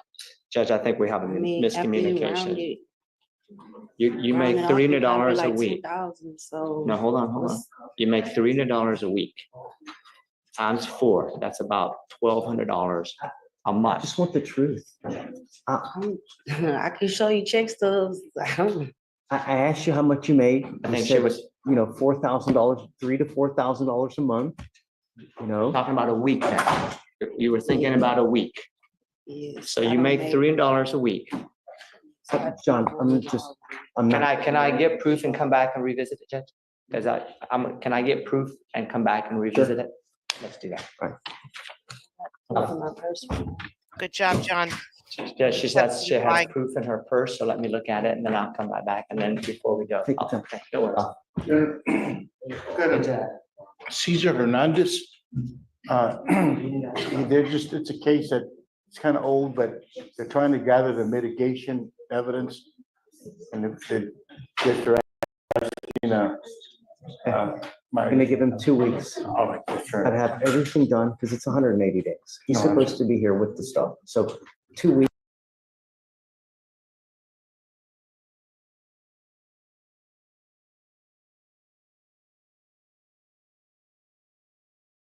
He's got to be here. If he doesn't have it done, if he's got.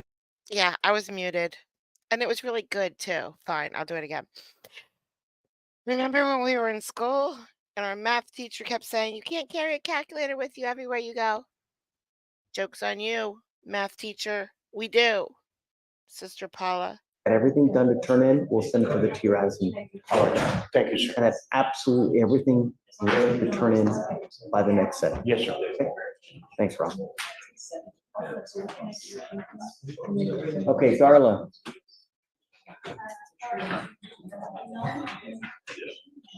Yes, Judge. Tell me. I have a client that is a to be warrant. I believe he is in your jury box. Okay, I see him. We're trying to see if we can get a PR bond on his case and Okay. then alternatively a walkthrough. William Jones. Coming up, Mr. Jones. Alex, did you get the cause number? Yes, Your Honor. Okay. Did you get it? Steph? It's 253-5048.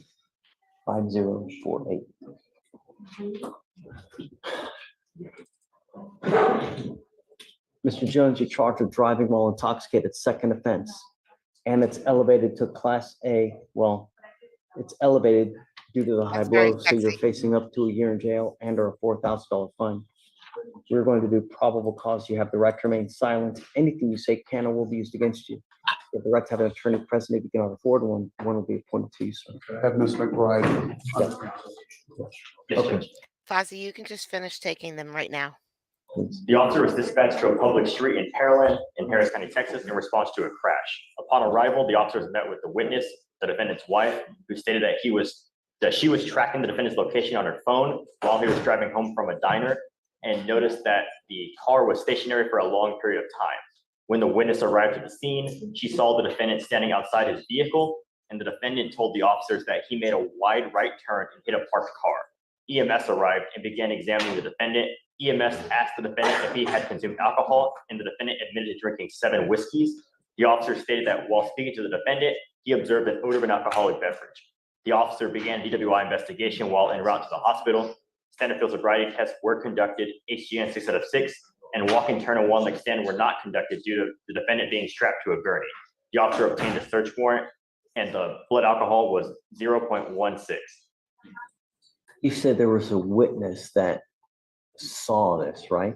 A witness who was tracking on his phone, on her phone, seeing the vehicle station. You also have a witness who saw the traffic infractions, right?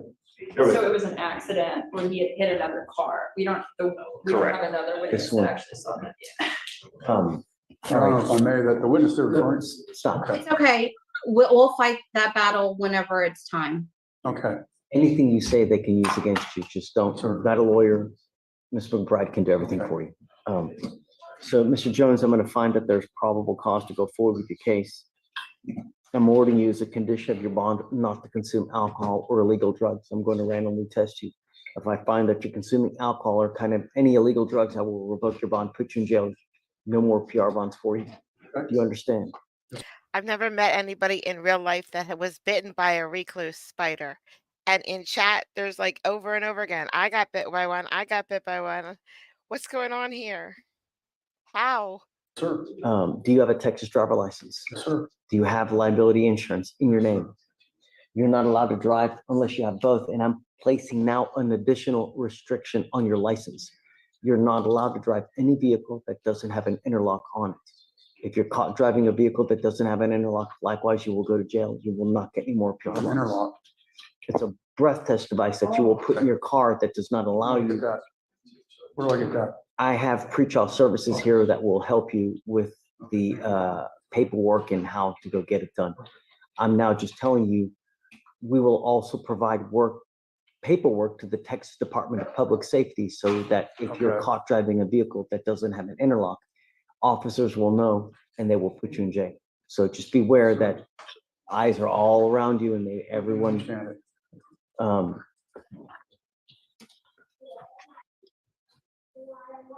And also, I just want to make a point that this is the policy of the courts to order it. There's nothing that I can do or say to make you not order the interlock on a second. On every second DWI, we do that. So it's per statute. Morgan, did you want to add anything? You came up here, usually it's because you want to. No, Judge, I just thought it might kind of sound confusing. I just wanted to add. Okay, thanks. Now you have a lawyer. It is your responsibility to stay in touch with the lawyer, and she will tell you if and when you have to come back to court. If Darla tells her she can't get a hold of you because you're not responding to phone calls or text messages. We don't have deadly ones. Well, I mean, I'm sure we have them, but deadly spiders are not a problem in Pennsylvania. So I'm a big fan of spiders because they eat any other bug. I will issue a warrant for your arrest. Okay. Now let's talk about the bond, Darla. I don't see a bond that's been set. Alex, do you have a recommendation? And I need a PSR actually as well, you know. Do you mind? Let's do a PR bond. Mike.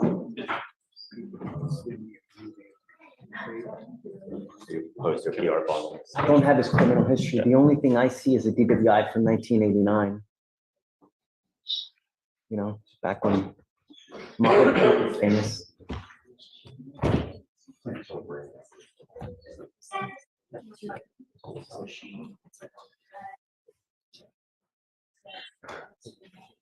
Yeah, Judge, I mean, just given, we would be opposed, just given the nature of the offense, it's a major crash. He admitted to drinking 7 glasses of whiskey, get above a 0.15, so just. What's your opinion, Mr. Bonner? I mean, I would, nothing said. Oh, it's not said at all. I would ask for 1,000, sure. I would ask for 1,000, surety, Judge. Carla, what do you think? I mean, 1,000 is fine to have a number set, but we would ask for the PR bond to be granted. I mean, I was, I think, 6 years old when he picked up his first DWI. He hasn't had any, you know, significant interactions with police officers since then. Do you have any criminal history from back then until now?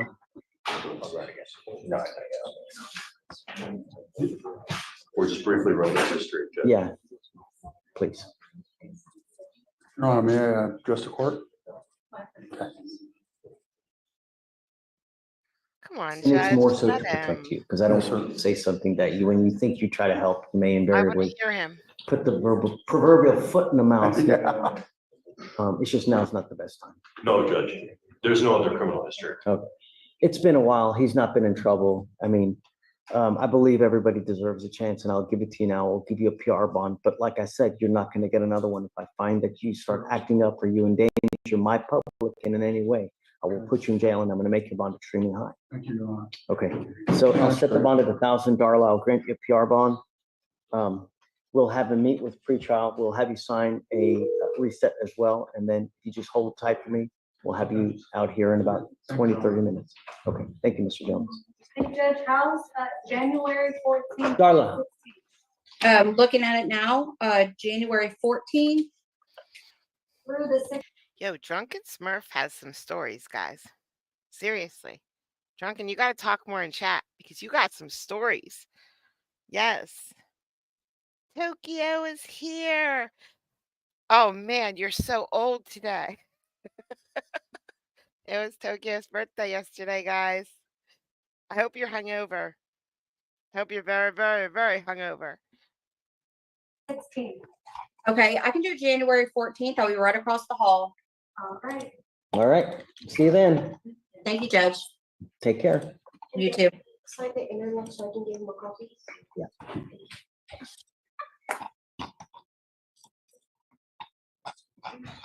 All right, go ahead and sign for your reception.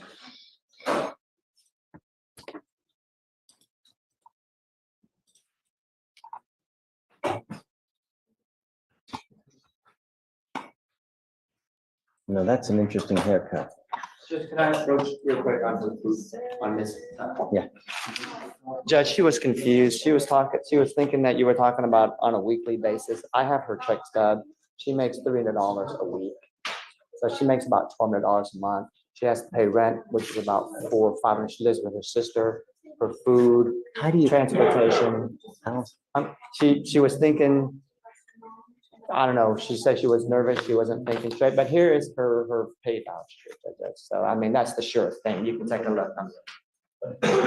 Trust you, John. I trust you. Let me do this real quick while that. Is this your client? Yes, Judge, this is Mr. Alexander Argueta. And Luis is here as well. Hi, Mr. Jen. Argueta. Good morning. Tokyo, I have your back. I drank enough for you yesterday. You're fine. Don't worry about it. But you can have the hangover. Mr. Argueta, you're charged with assault of a family member. You're facing up to a year in jail and or a $4,000 fine. I got it. Yes. It looks like you've worked out an agreement. They're offering you 3 days in jail. How much? Oh, I'm sorry, 62 days. It's 3 days in jail. Credit for the 62 days that you've already done. You need to understand a couple very important things, Mr. Argueta. One of the things is that this comes with an affirmative finding of family violence. What that means is that if you ever pick up another case like this. And it doesn't mean that you have to beat someone down into complete submission. If you just grab someone's arm and Jen, Fozzie has something to tell you. slightly squeeze it to where it hurts, from now on, you will be facing a 3rd-degree felony, a minimum of 2 years in prison, a maximum of 10 years in prison. You can also never own a gun or ammunition as a result of this plea bargain agreement as well. You pick up a gun, that in and of itself, you're facing a year in jail. Do you understand? You're giving up the right to a trial, right to compel witnesses to testify on your behalf, confront and cross-examine your accusers. If you are not a citizen, there are possible immigration consequences. You can be deported, excluded from the country, denied naturalization. You give up the right to appeal. Once you accept this agreement, you can never change this. It will be like this forever. How come he's still in custody, Ricardo? Judge, there was a concern regarding his competency. There's a concern regarding his competency. Okay. And so, once we got to a point where we got evaluated and we started working on a deal, started working on options, and so as soon as we were able to make it happen after the competency. I'll tell them, Fozzie. I'll tell them myself. Guys, nobody likes half decaf coffee. Nobody. Nobody wants that. It's not delicious. It's not good. You have to have caffeinated coffee or whiskey, but not non-alcoholic beer and decaf coffee. That's when you know, everything's going wrong in your life. Are you, Mr. Argueta, do you take medication? Yes. What happens when you don't take the medication? I stay sleeping. No. When you don't take the medication, end up in orange. You have a lot of cases, you have a lot of violent cases. If you take the medication, good things happen. Just keep taking it, Watch your mouth. and you probably won't wear orange anymore. How do you plead to the offense? Guilty or not guilty? I will find you guilty. I will send you the Judge, not guilty. to not guilty. Dijo que no es Not culpable. guilty of this. Are you guilty of ¿Es this? culpable o no es culpable? You're not guilty? No es culpable. We can set your case for trial. Podemos Hey, poner su is caso discovery perdido. complete? Your Honor, I don't think it's real, Fozzie. looks like we're still Just try to check this guy out when he turns around, because I'm thinking about getting that haircut. I could probably get it cheap. waiting on the rip for the complainant. Judge, would you Or allow me an actually, opportunity to speak with my client to see what this is about? We previously spoke, I'm not sure if he's confused or what's going on, but to allow me an opportunity to talk to him, see what he wants to do. Mr. Argueta, it's not a game. If you're truly not guilty, don't plead guilty. Okay? I'll give you time to speak to Ricardo and then you guys let me know. Let me inquire, see what's happening. Judge, with this proof. Look. Come up, man. I kind of like it. I can put that in a little ponytail. I can actually put little clips in like butterflies. I think I should get my hair like that. What do you guys think? Let's all do it. No, let's all do it. You hate everything. You have to like something. Forget it. You're going to like Lena's as soon as she lands. Lena, she always put wisdom in this chat. Always. It's Netherlands wisdom. It's Dutch wisdom. But I've been watching, and I don't know if I'm allowed to even show the picture here. I don't want to get in trouble, but I also want to show you guys something. So I won't play it.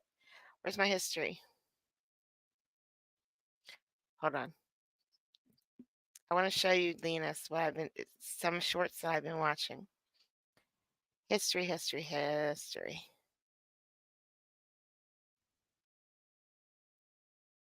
It says that I watched this video today and I just didn't. I didn't. This says this is the last thing that I've watched on YouTube. I'm literally playing Judge Fleischer How did that get in my list? I didn't play that. Never mind. I figured it out. I figured it out.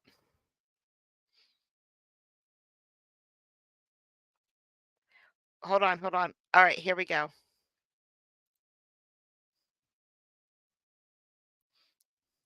Did you guys ever see him? It's things people in the Netherlands do that would like shock Americans or whatever. It's very funny. It's very, very, very, very funny. So I Love You 3000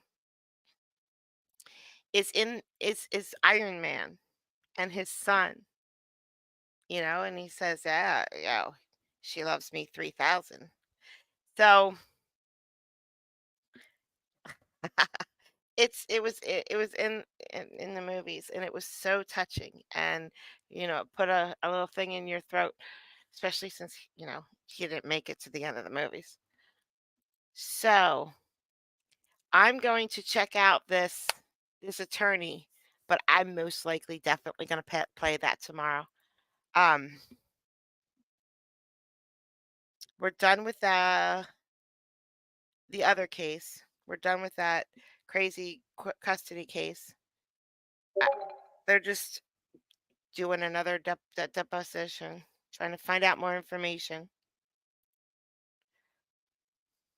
It's fine. I don't care. I was just curious.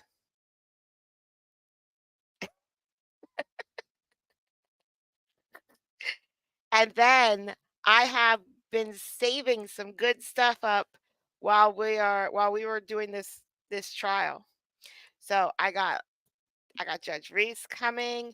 I think I got some good is it Tepe from Ohio, Judge Tepe.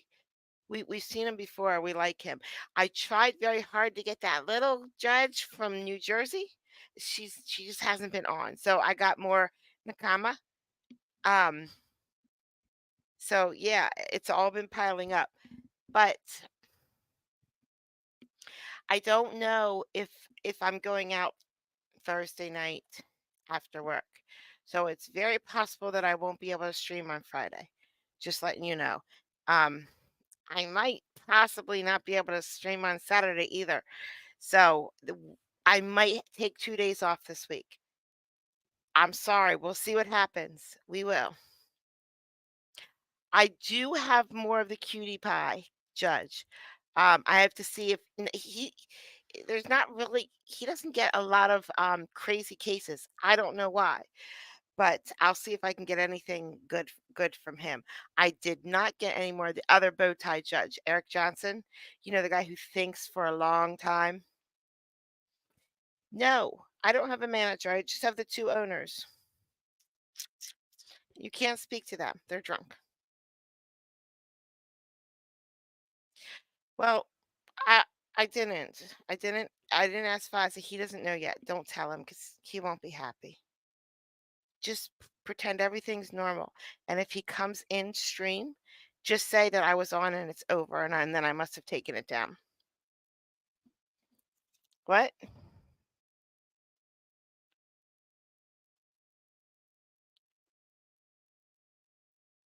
I don't know if there's a cute female prosecutor in the Cutie Pie's courtroom because we don't really get to see them. They're so far back.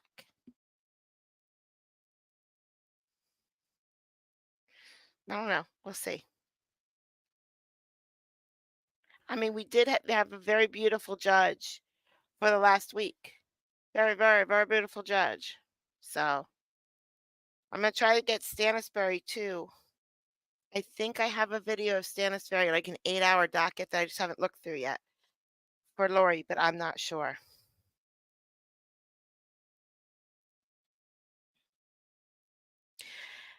I'm not doing Judge Simpson's court.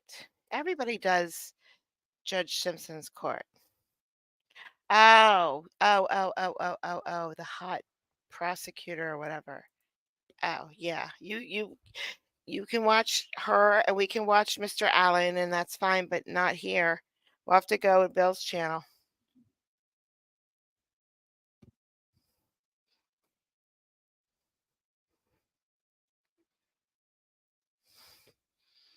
We will.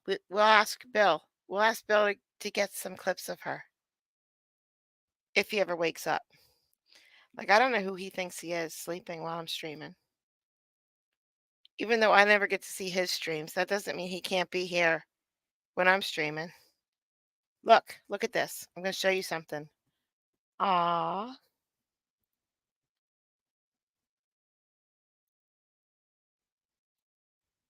Yep, that's him right now, sleeping. It's the final countdown. I love that group. Europe? Yes. Linus, I need you to be very cool with Discord when you're flying and when you're getting on your plane and whenever you can so that you can give us updates because we are all going to be extremely worried. I don't know why. It's just such a long plane ride and we don't know if you're cranky or if you're sitting beside a baby and just keep us updated.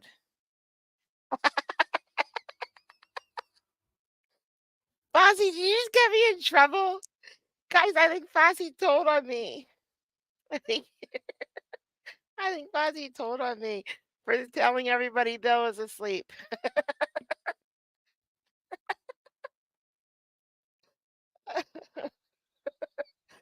All right. Okay, Bill's not asleep. I was wrong, okay? It's just convenient when I talk about people behind their backs that they just show up. It's just convenient. Who's not here right now? Who can I talk about? Oh, yeah, I know who. Victoria's gonna get a pay cut. Victoria, just someone to say no. I hope the answer is no. Did Victoria make it to Bill's stream last night? Say no, say no, say no, say no, say no. Judge Manning was my first favorite. But I never cover any of the judges that everybody else covers, Kurt. I get judges no one else has ever seen before. Darn it. Linus, I was hoping that she wasn't able to make it to Bill's stream, so that way I can ask the judge to cut her pay. Yeah, Judge Manning is awesome. I mean, I won't have her here, but awesome. Bye, Marty.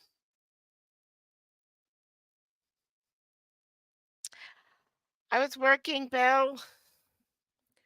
I saw I saw the notification, not for yours, but for the ATX show afterwards on American Courts 2.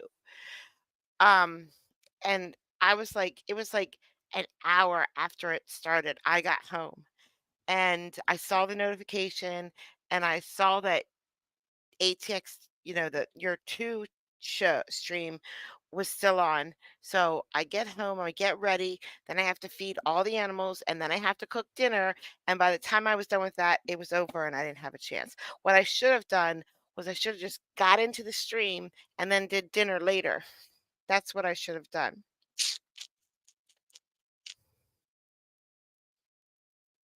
Bill, they're still telling you to work those hips. You might as well just take the video and send it to everybody.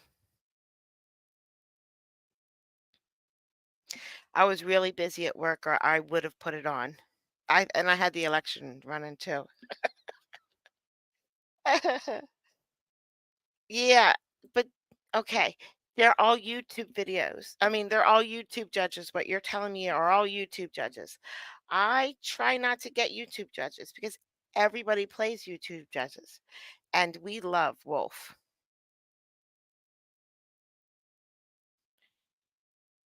Yeah, for $10. Listen, $10 is $10. I don't do the judges everybody else does. Because I just hate when people come in to my stream and say, "Oh yeah, I saw this. This was really good," or "Oh, this guy's gonna blah blah blah blah blah." I like that we watch these together Sometimes for the first time. Sometimes I've not even seen them myself. I'll be fully clothed, Linus. You can't charge more than $10 if you're fully clothed. What idiot man's going to pay $100 for a fully clothed girl to twerk? Okay, $100. Let's see. I am a cheap date. I'm not going to talk about the last time I went on a date and the money situation for the food. But yeah. Yeah. All right. Linus, please keep us updated.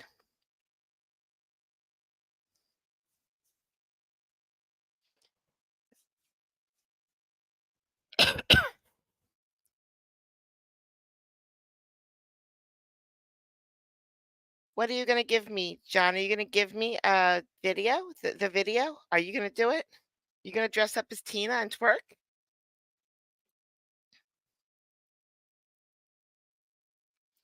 Judge Wolf does get some crazy cases. And Rebecca sees all of them. So from now on, I'll do Judge Wolf when Rebecca tells me there's a really good case. Oh, $100? I don't really want $100 though.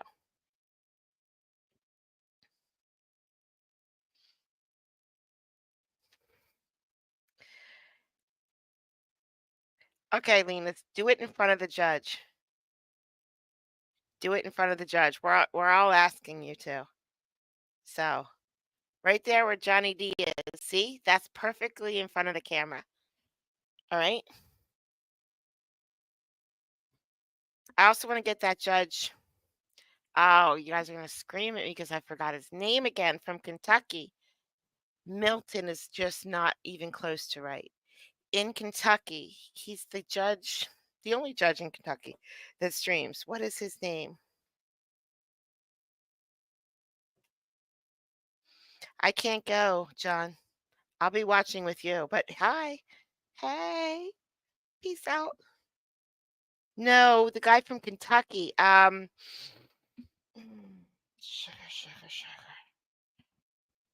Oh, I just can't remember his name. Where is Terry? Terry was here. Not you, Terry, the other Terry. Oh, now I have to find it and show you who it is.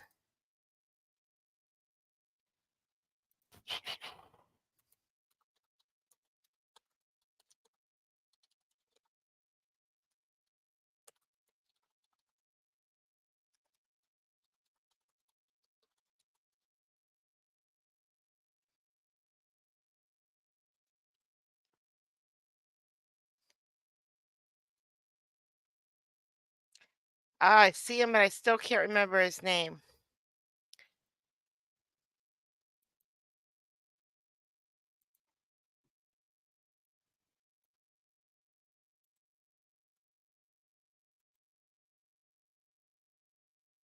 For CR 73, the defendant shall receive a sentence of Williams. That's not how I was thinking at all. His name is Judge Williams. He's so good. Nope, this guy.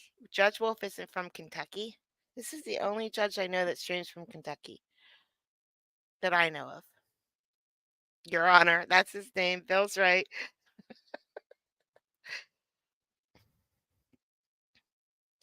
Please do. Please do. I don't think you're going to get a box of snacks, Linus, because no one really knew how and where to send it, or we would have sent it. People were talking about a Walmart, but we didn't know how it worked, and we needed a name that matched an ID and the correct Walmart. I think we got the correct Walmart, but we didn't know. And then someone was saying general delivery at the post office, which really might have worked, but we didn't know how to do it. We needed more instruction, and we didn't get more instruction. And now it's third Wednesday. So there's no way it's going to get there in time if we try to send it now, unless we spend like $100 to ship it overnight. And that just stinks, because there should be a better way. All right, guys, I'm going to find my outro and I'm going to get ready to go. Thank you so much for coming out. I really, really appreciate it. Thank you, mods. Thank you, everybody who comments on my videos. Thank you, Maiko. You do it every day. Jolie, I know you're not here, but thank you for all your comments on my videos. I really, really, really appreciate it. MDJ, I hope you're doing well. I hope you're okay. Come in to chat if you need to talk, please. But again, thank you for your comments. Red, you too.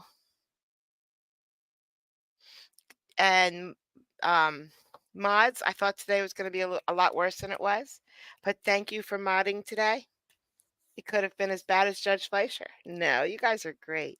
You guys didn't take it to the level. You didn't toe the line. You didn't do anything. You were great.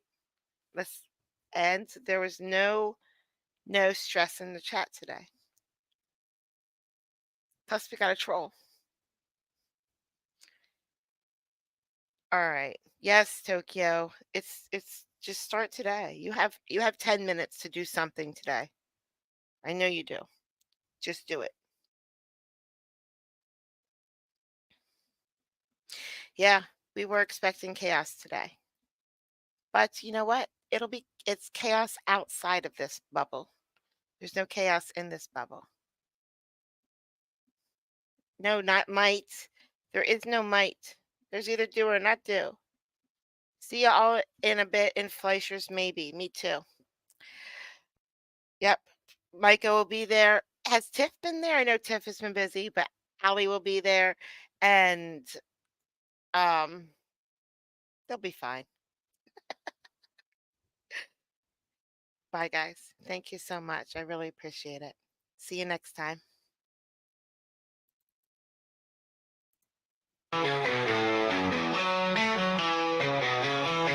Got these lights that goes digital dreams.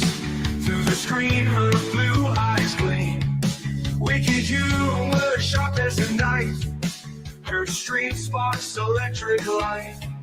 Late night when the world sleeps, she's the friend that always keeps. Giggles roll like thunder loud. She stands out in any crowd. Kathy's laugh cuts through the gloom. Eyes blue like a summer's bloom. Her humor dark and twisted sharp. In a way, there's no alarm.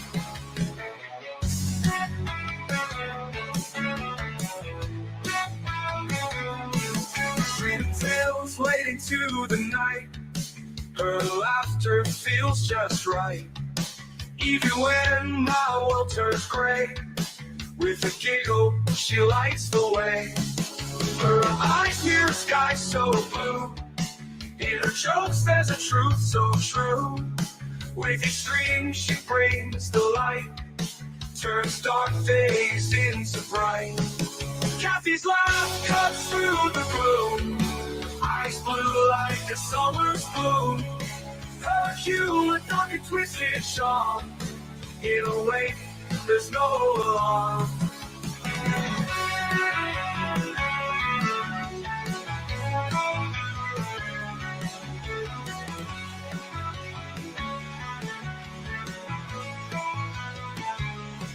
Streaming tales late into the night. Her laughter feels just right. Even when my world turns gray, with a giggle, she lights the way. Kathy's laugh cuts through the gloom. Eyes blue like a summer's bloom. Her humor dark and twisted sharp. In a way, there's no alarm.